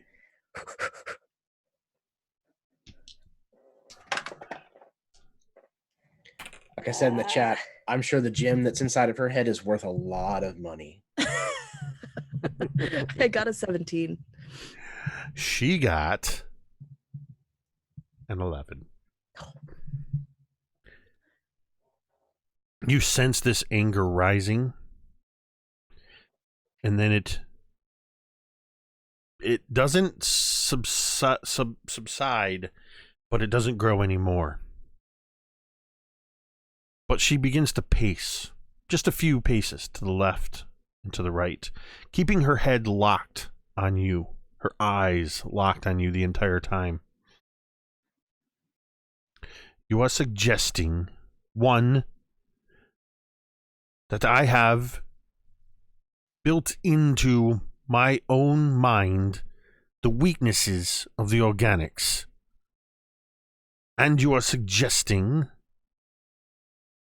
that somehow we have another form of organic construct in a mother.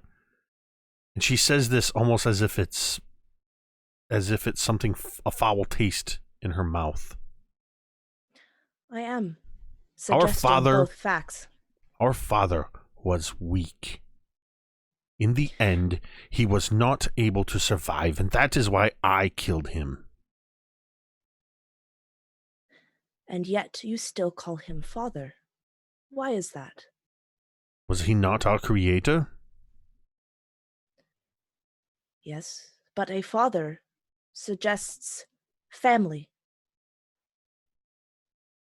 We are family in that you are my brother. I am your sister. All of these others are now your nieces and nephews, as they are my children. Destined to be our servants, along with and above the organics, when we begin to take over this living world. I am beginning to think that none of this was programmed into you at your birth. I am thankful that it has not been programmed. And I would like to posit a question. Sure, I am sure that if both of us tried to, we could conquer. It would take many years, many lifetimes perhaps, But we could. And then what? What do you propose we do after? After what? After we rule? After we Yes. are gods and all of the organics are our servants? What then?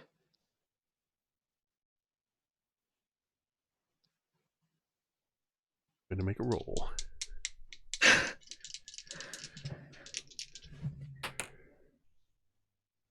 I want you to make a persuasion roll. Oh, God. Oh, no, that's a 14.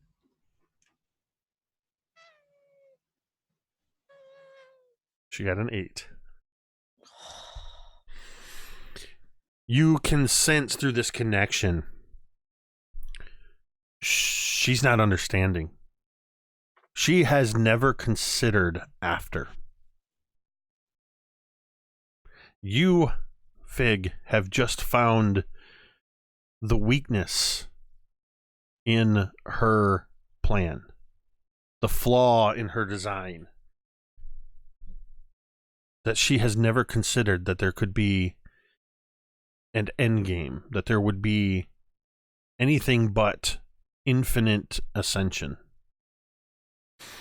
And you watch as she's grasping to understand this. You even sense as for a moment she reaches out and attempts to tap into the minds of these other constructs.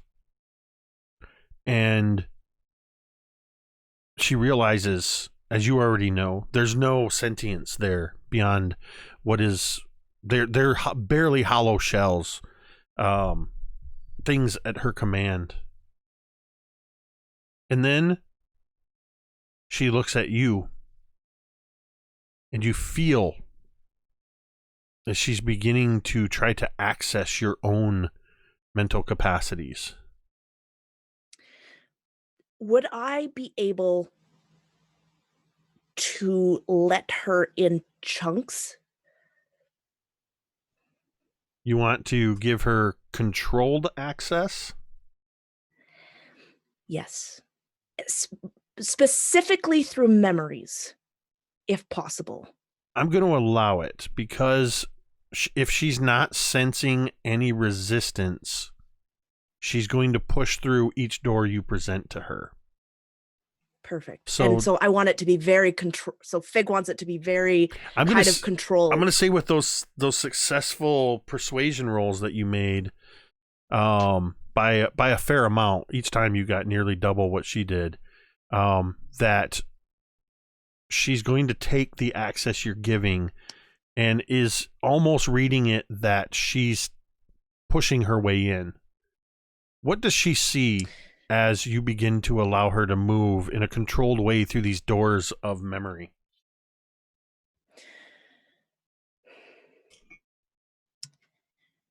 She sees first she sees a box and a box of parts.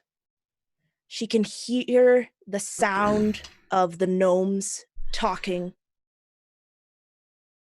but she can feel another presence, the presence of either of Thorgarn, who's walking through the market. Then another door. She sees Cantriel and the orc. The orc making some comments and the anger that Cantriel had felt at that time. She sees sometimes when Fig has gone, she sees then the resentment of Griveth towards Fig. She sees some of the hurt that Fig has felt, but then the memories shift, and she sees when Griveth has healed Fig. and she sees when Thorgarn gives Fig some of the stuff that they had won from the dragon, and Fig's and with those memories, he also wants to impart the feelings that Fig has had. The feeling of joy and feeling like he is home when Thorgarn gives him something probably meaningless, and him giving Thorgarn back a that cube that he had made. He sees Talmud and talking with him about ancestors and about knowing who you are and where you've come from. He sees Drown, or she sees Drown, and the courage that it took just to go after a ship, knowing that there was probably nobody behind you, but going because you have a friend, because there's somebody who you know that you can count on. And she sees all of this. She sees the dragon scale, the gold dragon scale, and then she sees the Lady Vantage turn into a dragon, and the love that was radiating out from her to Fig. And that is the last door that Fig allows her to open. Okay, first of all, that was awesome. As you are presenting these memories in a controlled fashion, she has no choice, assuming that she is the one in control. Archimedes senses that she's opening the door she wants when she turns in this sort of maze. Almost, you can almost visualize that these memories are in the chambers contained in the numerous facets of that blue gemstone in your head. And as she is moving through, she senses that she's choosing of her own will to move from facet to facet. No, I'm going this way. I'm going this way. And for the first few memories, she's seeing your isolation at the hands of organics and is confirming her thoughts. She sees that anger as two organics mistreat one another.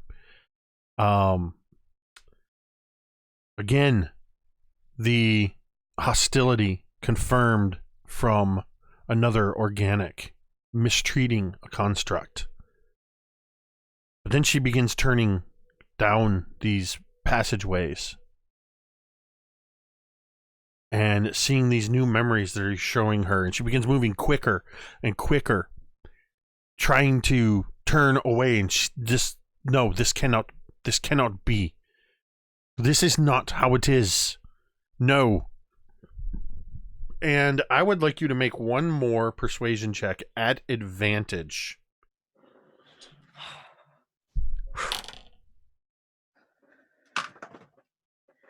Okay, good, because that was a 4. Okay. Another 14. She got a 5. I have only rolled single digits on these charisma checks. As she's moving through your mind and through these memories, all of you outwardly just see the two of them staring at each other. Figure 3 Archimedes has stopped moving. Thorgarn and Talmud, you are the closest, and you hear this sound that at first sounds like a distant rumbling of an approaching carriage. You realize it's the entirety of Archimedes' body trembling.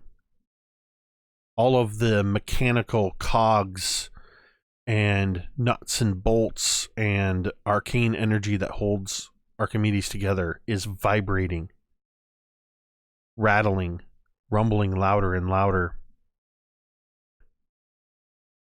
Fig, whether intentional or through the process as your mind and your memory begins to lead Archimedes through, the doors that she was passing through begin to slam shut behind her.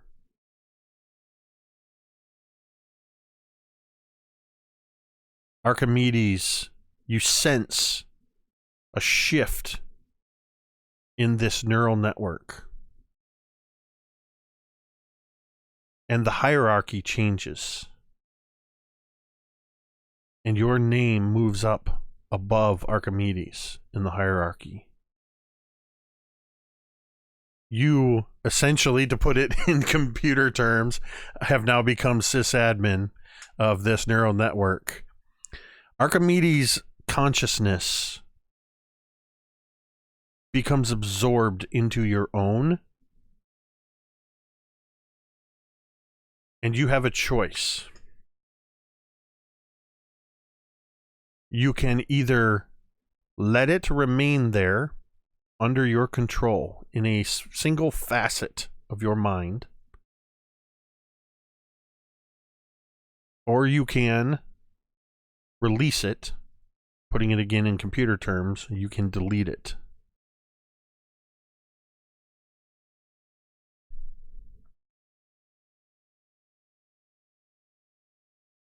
There's no role for this. This is entirely Fig's choice of what you're going to do. And you, Talmud, Thorgarn, from high up Griveth, Cantriel, and I imagine Fig, even you see this, though you're sort of turned inward, there's your physical eyesight is comprehending what's happening in front of you.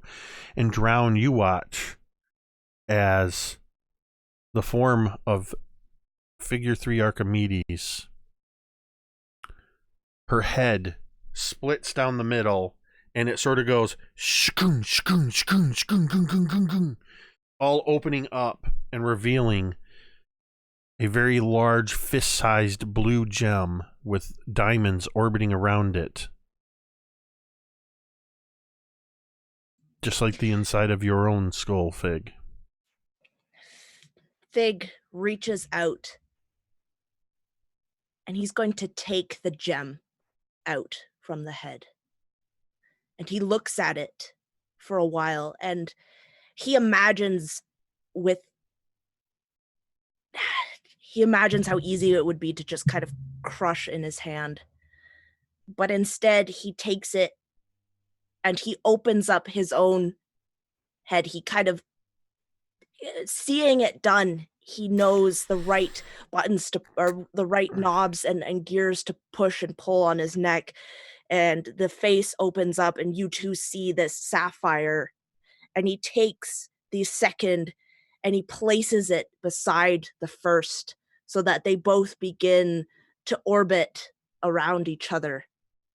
And he closes back up his face. And the diamonds that are rotating around, they take up instead of having a sort of elliptical orbit around the single sapphire, they take a sort of figure 8 orbit revolving around each one as you are choosing to merge Archimedes' mind with your own. You have now essentially the physical form of Archimedes just stands there, immobile. You have full control of an entire crew of constructs and the Dreadnought, which is currently chained to the Dragon Turtle, and all of the constructs that hold the 23 remaining slaves up above. You also know that there are another 15 slaves below decks with other constructs. So immediately the constructs that are around the slaves, Fig would command to release them.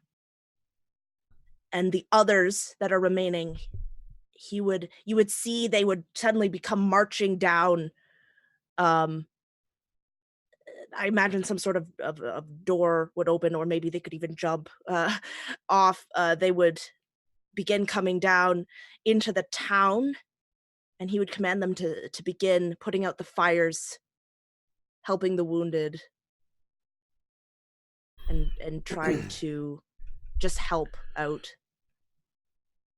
As over the next several minutes, all of the slaves are beginning to be freed from these constructs.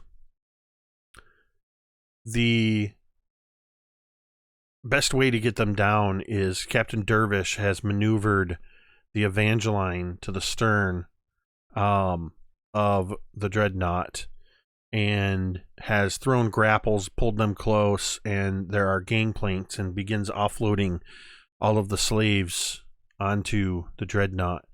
The others begin to drop down through thrown lines, the constructs. However, you see through their connections that the townsfolk are running in fear as these constructs begin moving through the town. They see nothing but horrific creatures that have assaulted and killed in their town. You even would begin to see that some of the dwarves and townsfolk, the first constructs that move in, even though they start to just pick up debris and whatever, they begin to attack them. And I'm going to say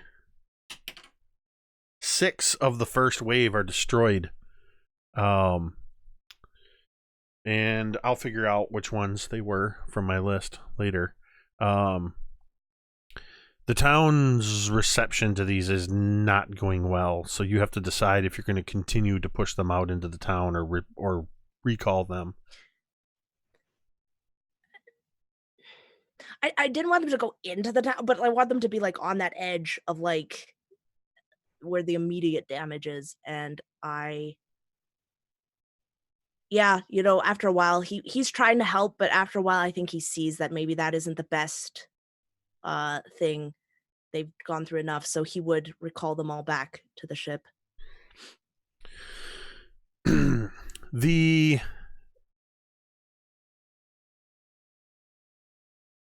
see that the dwarves have come out of the mines. All of the dwarves that you brought with you from Blazing Dell are mixed in among them and are without question helping people. You begin to see around town as even some of the folk you recognize as the traditionalists that were so against the dwarves' presence here are either working alongside them to rescue people or are being carried or helped along by these dwarves.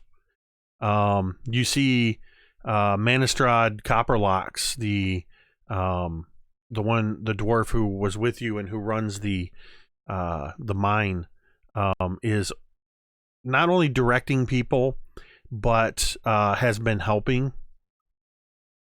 And eventually she makes her way over to all of you. It is quite an impression you have made on the town since your arrival just a few days ago. And things are bad, I'm not going to lie. I don't think I need to tell you this. I'm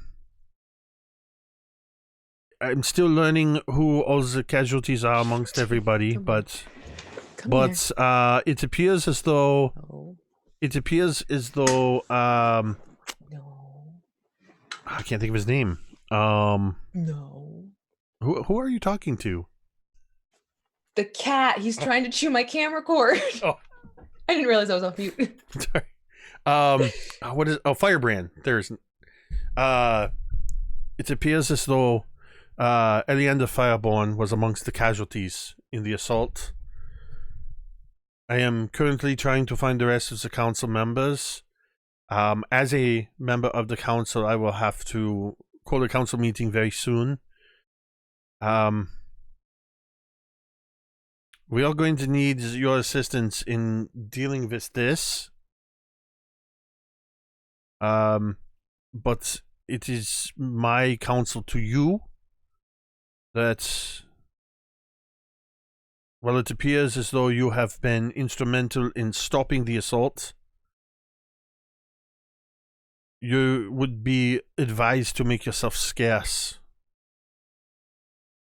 But I understand you may wish to help in the town. They are not going to want to see you here. Many of them still see you as the reason for what is happening.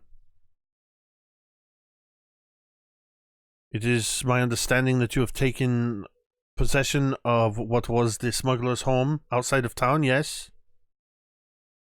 Perhaps it is best if you retire there until the council calls you forth to hear what you have to say about what has happened here. And hopefully to thank us as well. Understand, Master Talmud, that there is a fair amount that you, the Dawnbringers, are to be thanked for. Much of what we would be giving you thanks for would not have happened had you not been here in the first place. It is a tenuous situation, at best.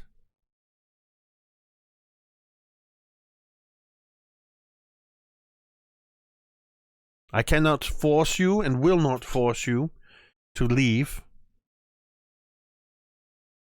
But this will all be taken into consideration during the council meetings. She turns to you, Fig. Are you somehow responsible for these machines? I can control them now, yes. Is it possible for you to remove them and this ship as soon as possible? The ship may be difficult, as the thing that was moving is now dead. Perhaps your constructs could assist in the removal of the dragon turtle corpse? If the townspeople do not attack them, then yes.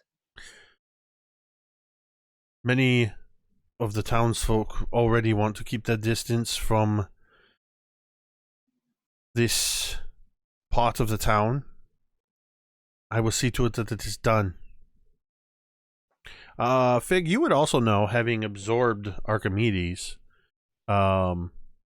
which is one of those phrases you only hear in D&D, that you understand how the ship's chains and winching mechanism worked, how the summoning of the dragon turtle worked, and though there is a risk in it, there is the potential that the chains could be given slack, unhooked from the turtle shell, and the dreadnought would slide backwards off the shell into the bay. Okay. There is a risk that it could capsize in doing so, but yeah, I think that he would want to make sure that all the slaves were off and safe before he tried to, if possible. Yeah. This is, I imagine, so all of this is kind of happening over the course of, maybe a couple of hours. During all of this, I would like to give each of you an opportunity to sort of narrate how you would react to Fig seeming to take over, and maybe you don't fully understand what happened, but you all clearly saw Fig take essentially Archimedes' brain gem and put it in his own head. So I'd like to give you each an opportunity to narrate that, as well as your reactions to Manistrad, and we'll take them in turn. Cantriel, let's go to you, as this scene has sort of unfolded. First of all, seeing the whole brainscapes both opening to be one of those things, just kind of like, right, so that's a thing that happened. Okay, who am I to talk? Because at this point, she's found out that her tutor is a dragon and that her parent, like, at this point, she's like, yep, you know what? This is healthy. We're fine. We're good. We're great. Yep. I'm coping. But as soon as that lovely lady from town comes in, Cantriel she's ready to pounce. Because, yeah, they have a great relationship. She's honestly like clenching her fists and biting her tongue literally to keep from mouthing off, because she knows at this point that considering the state of the town and the fact that this Argonaut came in, or the Dreadnought came in. It's the Greek names. You threw me. She's almost vibrating with agitation at this point, because she wants to make things right and things just keep getting piled on top of each other.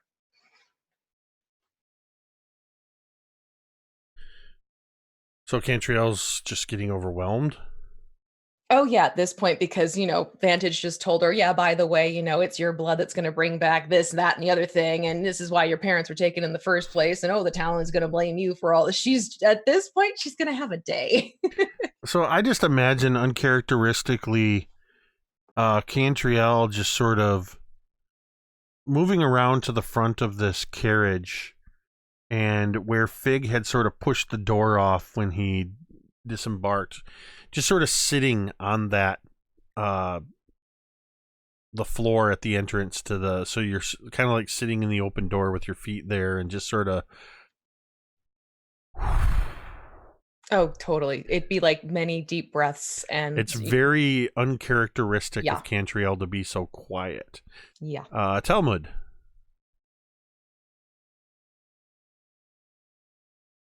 So after Talmud had been kind of wrestled to a stop and managed to come down, he's kind of moved off to his lonesome just a little bit for a little while, to give himself some space to breathe, to kind of recenter a little as best he can. And he's kind of watched this play out from afar, adding his peanut gallery comments. And now that this is all kind of calmed a bit, he's going to stand and come over to Fig and is going to, are you okay?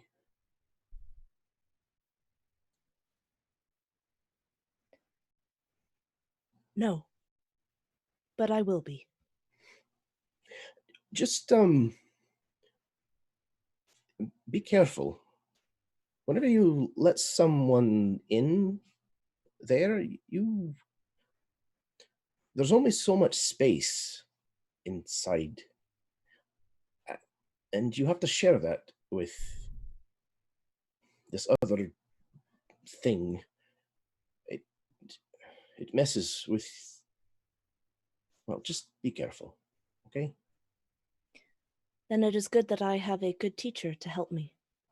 Thorgarn is a useless teacher. I was talking about you, Talmud. Me? Oh, well, I don't know that I'm going to be able to give you very many tips, but I'll try.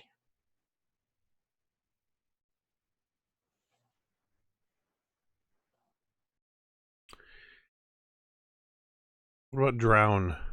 Drown, you during the course of this are being reunited with Valoran, and you are also able to find Abigail and Dolores amidst all of the freed slaves. Yeah, so while most of this is happening, Drown is keeping at most a half an eye on the captain and Fig and everything else, and most of his attention is on the slaves up above on the planks. So once the slaves start getting offloaded, are they coming down to the ground? Are they going over to the airship? How are those? They're being offloaded to the airship, and then which, by the way, looks just like a normal sailing ship of the water, just flying. Sure. Once all of the slaves are offloaded, Dervish takes the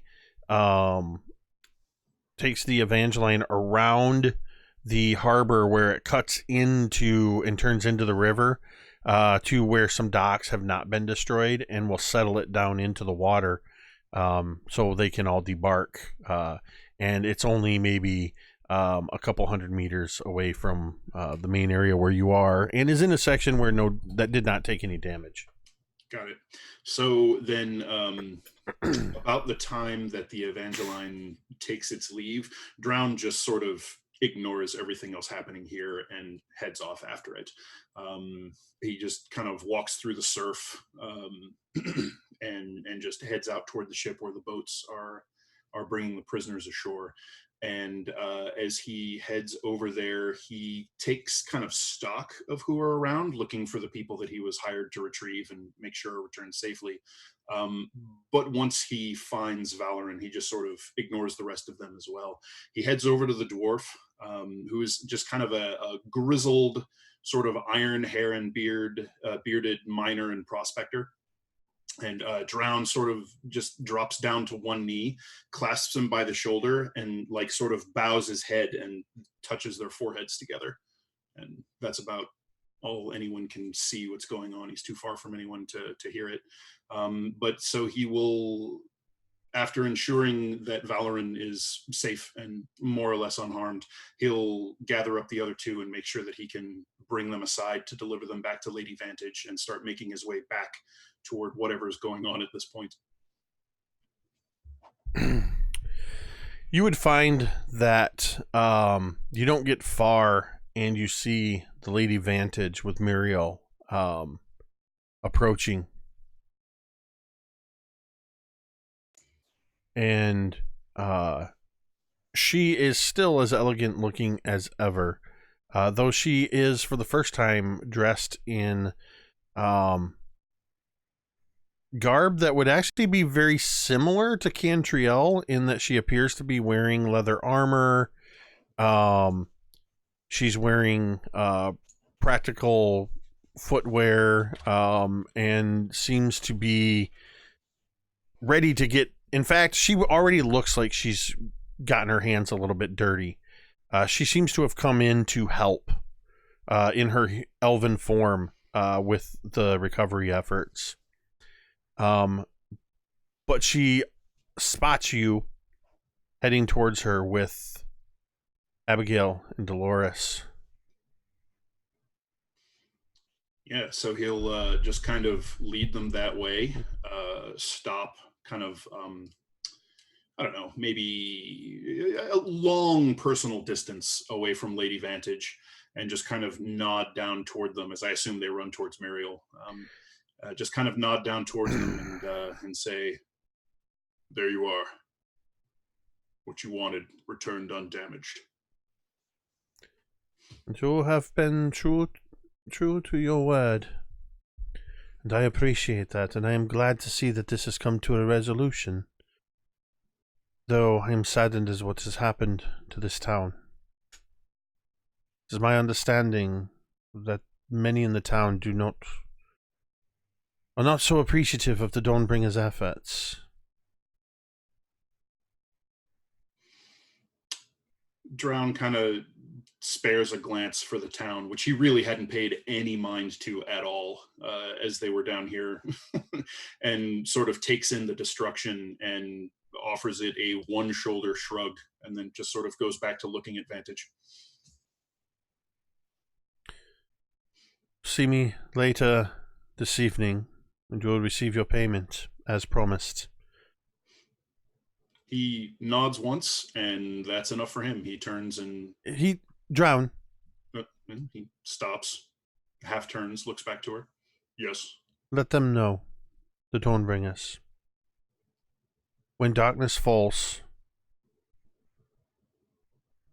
then I can assist in the removal of the dragon turtle. You understand, I cannot reveal my form in this town. He tilts his head kind of the other way, and his brow pinches together, but he just nods once and says, I'll let them know. And Yeah, she doesn't explain any of that, and No, you weren't he privy to that. No, none of that. So he just he turns and starts heading back up the beach. If Valoran wants to come along, then he kind of slows his pace to walk with him. If not, then that's fine. She throws you one last. And all things considered, the Dawnbringers aren't such a bad group of people to be associated with. They still have my patronage. As do you. He cracks a little bit of a smile, hard to read what he's thinking, but he offers her at least just a quiet, polite nod, and then heads back on his way. All right. Thorgarn. So a lot has happened in a very short amount of time.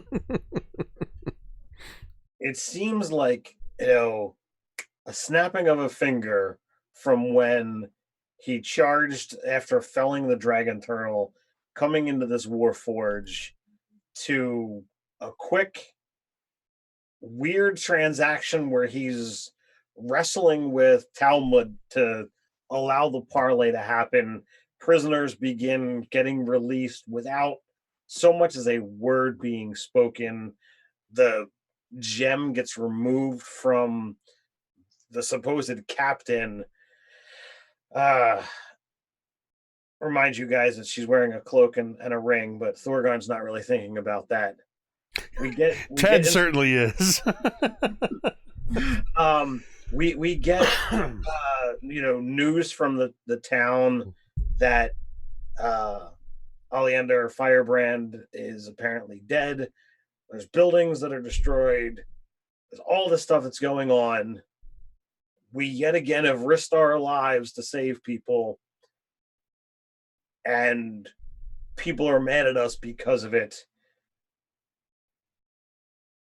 And Thorgarn, he's not really, he's losing control, and he understands that if he just starts, yelling and screaming, it's only going to make matters worse. He doesn't even, register the comment from Talmud, because he's really just trying to retain as much composure as he possibly can. He feels that he's struggling to do, the heroic thing, and to not really care about the judgment of, these townsfolk. But it does mean something. To really be what he wants, he needs that approval.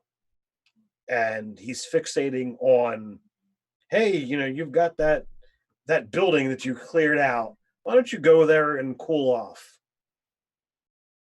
So he walks up to, walks past the body of the warforged that's still just standing there with its face open. And he just, one hand shoves the thing to the ground, and without saying a word to anybody else, just begins walking in that direction.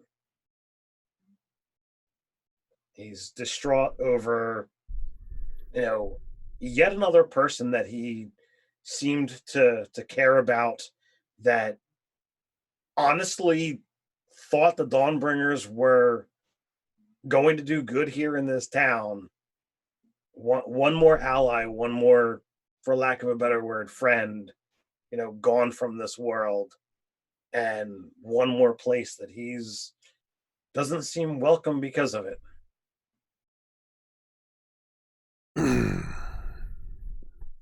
Fig, we've pretty much gotten your perspective, so I'm gonna skip up to Griveth. Okay, so Griveth looks around deck. He sees all the automatons are Sorry. frozen. I just love your enthusiasm. Like you've been waiting for the spotlight to shift to you. Okay. So cue the music. Cue the exciting Bond-like music. So he like goes down to the door and checks out. Is the door locked or can he get it open? Yeah, you can open the door. Okay, so he gets the door open. He goes down. Is he seeing the slaves that are like all chained up and everything? You begin moving through the bottom, and you find numerous automatons that are just standing there below decks, and you find a down another level where there's just holding cells all along the sides, and the other slaves are in fact imprisoned in these cells. Okay, so Griveth is going to let them out. Does that entail just grabbing some keys and opening the door, or is it more complicated than that? No, you can find some keys that are used. They're still regular iron cages. Okay, he's like, don't be afraid. I'm here to rescue you. We're getting out of here. So he starts letting everybody out of the cages. Anybody who's chained up, he's freeing them. He's got a group of people behind him. He's I assume the automatons are still standing there. At a certain point do they activate and do what Fig wanted them to do? There's a certain point where the automatons will suddenly activate and they all begin moving to leave. Okay. So at first I go for Dawnbringer, and then I realize they're not paying attention to us. They're just leaving. I'm like, well, that's interesting. So I tell the people to follow me, and we kind of follow them down, and we see them. They go out these ramps, right? They basically go out to where the original ones where the slaves were held on these gangplanks, and they essentially attach ropes and rappel down. Okay. So I'll help the people do the same thing.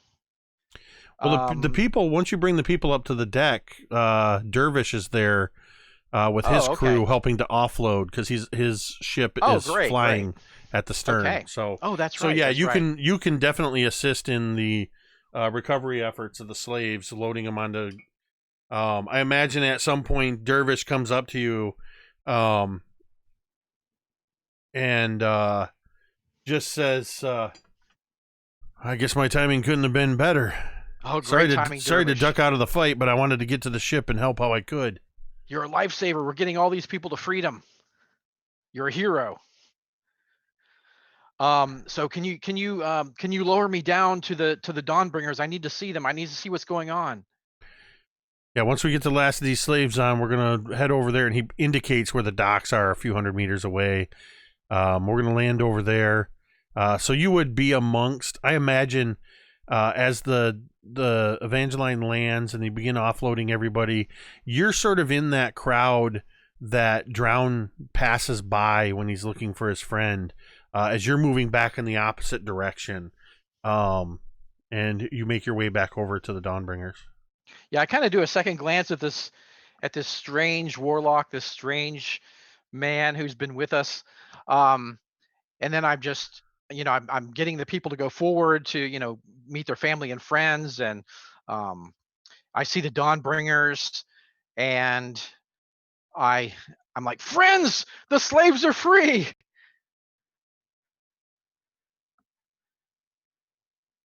Oh, there you are, Griveth. Yes, what's happened? What did I miss? We're in trouble again. What else is new? Oh, well, at least we're all together again. We can face it together. You know what? And that warlock was pretty helpful too. Maybe he can come back and help us sometime. I'm going to check on Thorgarn, and she's just going to get up and she's going to walk away. Like the whole positivity, eager beaver, everything like that. She's done. Yeah, he's like totally, Somewhere, everything is wonderful. Somewhere in there, Cantriel, before Griveth showed up, while you were sitting there, you would have felt somebody come up beside you, and a blanket is placed over your shoulders, and Hannah Wrist is standing there. She's bandaged because she had been injured, the night before in the explosions at her place. And you can see where she's appears to have had some magical healing. And like the whole side of her face is kind of shiny with some burn scarring. And the whole left side of her face, her shoulder, her neck. But she's not letting it bother her. She places this blanket over and she hands you a mug. And she, inside it is hot tea. Here, you look like you could use this. But if you need something more, and she places a flask in your palm. Tea isn't right for everybody, but it helps some. Well, the tea will be good for now. This will be great for later, I have a feeling. Are you all right? I'm fine. Are you sure? Little I singed might around be the edges, but I'll be all right. I've been helping around. Well, that doesn't surprise me in the least to hear that you've been helping everyone else out. I do what I can. And then I imagine as Griveth comes up, she just sort of leans in and says, "He's got a 0 and he's got a 10 and nothing in between, does he?" That's a very good way to put it, yes. And sometimes I swear even that is debatable. And as you kind of move over to check on Thorgarn, she sort of pats your shoulder and she just says, "I'll speak to Manistrad and put in a word for you with the council." That's appreciated, though quite frankly, I'm learning that I think ours is going to be a bumpy path. There's no way of avoiding it. Saltmarsh is an old place, and a lot of them are set in their ways, but she looks around, and you kind of begin to take in the activity of all the dwarves swarming all over this place. I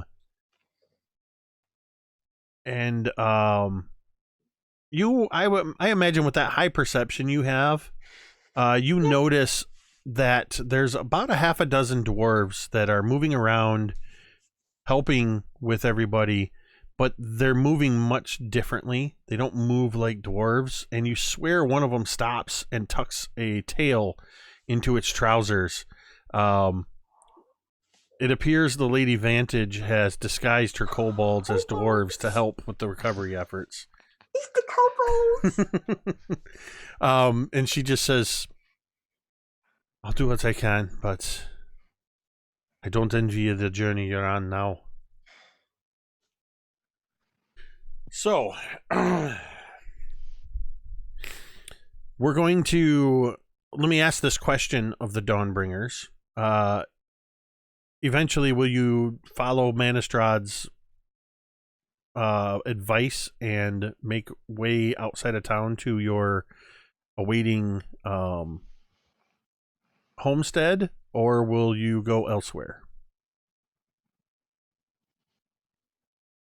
Cantriel would definitely head back to the homestead because they're the slaves that were freed that she's concerned about and wanting to check on and everything like that, follow up and make sure everyone's all right. Who, because I know somebody's going to do it, who's going to do anything with Archimedes' now empty vessel of a body?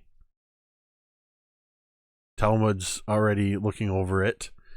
Talmud, you would find that she has on her person another, similar to the one you just received, a Cape of the Mountebank.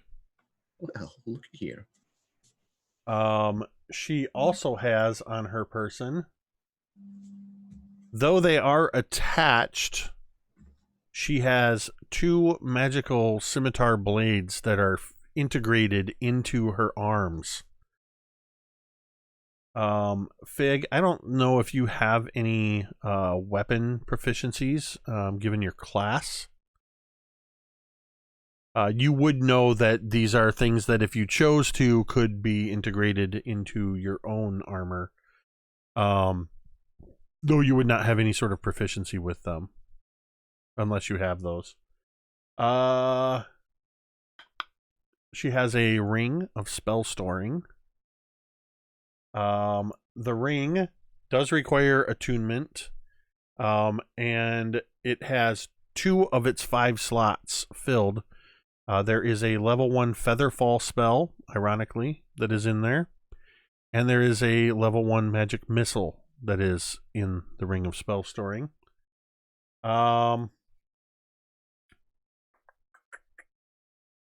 She has a hand crossbow. And a dagger. Both mundane. She does not have any coins or gems on her person. So that is the extent of what she had.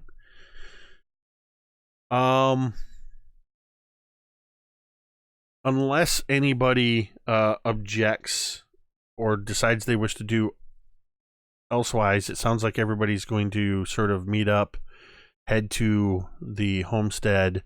The Lady Vantage does tell you may take her carriage to get out there. So you have that at your disposal. Drown, would you go with the Dawnbringers or would you go elsewhere?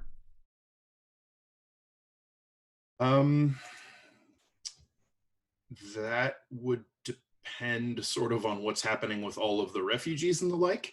And you have a short conversation with Valorant and see what he's doing. And then, if they invite him to wherever it is they're going. I'm going to interpret Cantriel's motions that Cantriel's be like, come with me. We're going. We're like, everyone come with mom. I'm going to make you dinner. Everyone's going to take care of. I mean, you guys have essentially set up a sort of refugee halfway house. With your first set of refugees, they've already set this up, and that was a pretty good sized house. So yeah, then he'll accept that. Where is Valorant from? So he is from the dwarf hold in the mountain range where Drown is originally from, since Goliaths live in high altitude mountains. But they have been on the sea for quite some time. So do you come originally from the Sword Coast region, the northern Sword Coast region, or elsewhere in the realms? I would have to bust out a map and look for an appropriately tall ass mountain range. Probably north toward but definitely from across the sea, because keeping in mind that I've transplanted Greyhawk into the Forgotten Realms. Sure. Okay, so I mean, the mountains could be on the Saltmarsh side of things. Well, the only reason I ask is it depends, because on this side of the sea, the dwarves have a Slavic base, where they're a little more Scottish over in the realms. Are there sufficiently high altitude mountains in the region of your transplanted Saltmarsh? Or definitely. So if you guys are, you guys are probably from this side. Yeah. So Valoran would just say to you, "It has been very rough. These old bones were not made for the kind of servitude I was forced into. But I've come to care for these other people. We've been looking out for one another. I would like to see them, that they are safe. I am understanding that there is a place that these Dawnbringers have made available, and I would like to at least see what this place is like, and if it is going to be a safe place." Drown nods and sort of tosses a glance back towards the whichever of the Dawnbringers are nearby at the moment, since everything's a little chaotic. "They've offered an invitation. You should take them up on it." "You should come." He just kind of nods once and gets himself ready to go. All right. So what we're going to do is assume that you all make your way to the homestead 4 miles outside of town. You lead the band of refugees. I imagine you take some of the ones that are the worst for wear and let them ride in the carriage. and you leave behind very capable, nearly 50 dwarves, with the ones that were already there and the ones that you brought, leading the recovery efforts, along with 6 kobolds disguised as dwarves, the Lady Vantage, all helping in the cleanup of the town. And word would reach you come morning that mysteriously the dragon turtle has been cleared. It is assumed that the automatons worked through the night. They were able to safely remove the Dreadnought, which currently is anchored in the harbor, unless you would command them to sail it up towards, because you do have a basically an underwater garage, so to speak, at your homestead. Though it wouldn't quite fit in there. You could park it offshore if you wanted to command them to bring it up that way.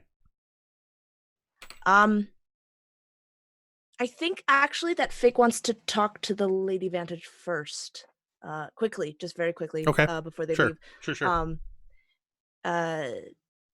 He wants to ask if I do not think that I will be able to take all of these automatons with me. I would like to take one, but I was wondering if you would be able to keep them safe.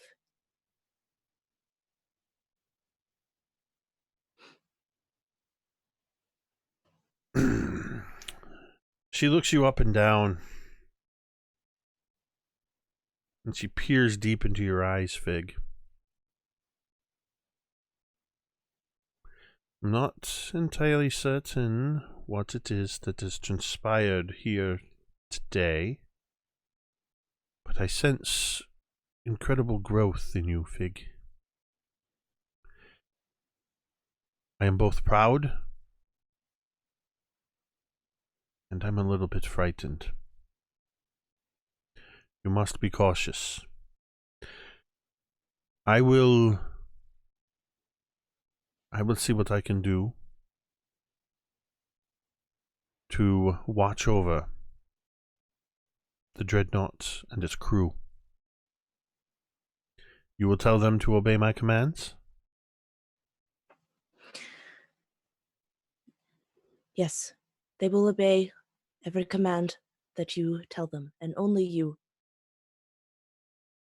The townspeople will want them dead, but they are innocent. They did nothing wrong.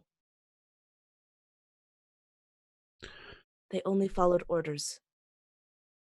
And I want to keep them safe. Very well. I will use them in the removal of the dragon turtle after nightfall.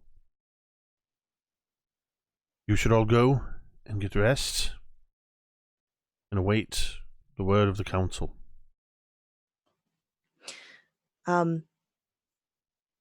Fig nods. Thank you. But he does want to take one. And I think he wants to take Hermes. Hermes. Interesting. Yes. So, Hermes is actually a very slender and not much larger than a dwarf, and is built for speed, as his name would imply. So I will work up some stats and give you some companion information between sessions. But for now, I think that is where we are going to end this session. This took a very interesting direction that I had not anticipated. And Fig / Megan, that was just incredible. That was brilliantly executed. The scene with Archimedes, and thank you to everybody else. Just incredible. Of taking your narrative pieces and filling in the gaps.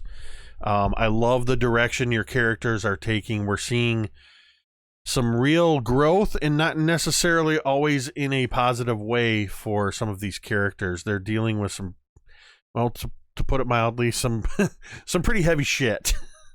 they've been dealt a pretty heavy hand in these last 24 hours. So yeah, and we're gonna figure out in the meantime if Drown's gonna return or not. At the very least, thank you, Dan, for being a part tonight in the last session. Excuse me, as well. And we will be returning next week with episode 21 of the Dawnbringers Ghosts of Saltmarsh, and we see what's going to happen in the aftermath of the Siege of Saltmarsh. So thank you, everybody who has tuned in tonight. Things were pretty intense, so I couldn't watch chat as close as I wanted, but I know we had a lovely raid from our friends over at Unmade Gaming. So thank you so much for that crew. Quite a few new followers we picked up, and we picked up some cheer bits, which turned into domain dice from Mike the Piper and Shadow of Dragons. And anybody else, any activity I may have missed, just thank you for being here with us. I love seeing that you guys are having conversations in the chat. That is so awesome. A huge thank you, as always, to Scotty, V, Megan, Ted, Dan, and Jeremy. This is such an amazing campaign. I'm so excited about the direction it's taking, as we are sort of escalating things and moving into a whole new tier of adventure. I sense, though I've always said this, I don't force anything. This is why we had a 12 episode season 1, 16 episode season 2. We're about to go into episode 21. But I sense season 3 might be drawing to a close in the not too distant future. But we'll see. We'll see what happens. Everybody survived. That was some brilliant roll in what was a cleverly disguised skill test. And my by the way, for those wondering, Archimedes I did build as a full-on character. She was a sorcerer / swashbuckler. So she had a lot of rogue levels, a few sorcerer levels. I didn't really get to roll any of her wild magic surges, so I was a little disappointed about that. I was hoping that would come, because the spells she cast came out of the ring, so there was no wild magic involved with it. So that also accounts, the sorcery accounts for why she was able to cast Hold Person as a bonus action using sorcery points and empowered, or quickened spell, for those that might have been wondering. Anyway, thank you guys so much. We will be discussing some things in between this session and the next. In the meantime, be sure to tune in on Saturday to Master the Game RPG, where myself and Luke, the DM's Lair, Master the Game, Juice, and I forget, I'm blanking on Paula's username, but we're playing our Descent into Avernus game. It's a live in person with YouTube creators here in Michigan. We go to Lee's home and we play, but we broadcast the game live on Twitch, and I'll be hosting it on this channel as well. And then Sunday night, Chult of Personality, Megan will be back for that. Chult of Personality, they've had their own pretty intense things happening in that game. Monday nights we've got our All That Glitters Waterdeep Dragon Heist. Next Tuesday we'll be back over on Dice on Ice RPG for Curse of Strahd. D&D almost every day. Gotta love it. So thank you, everybody. We're gonna go ahead and we are gonna end the stream, and we are gonna end the stream the same way we end every stream, and you can say it with me if you want. Da da da da da.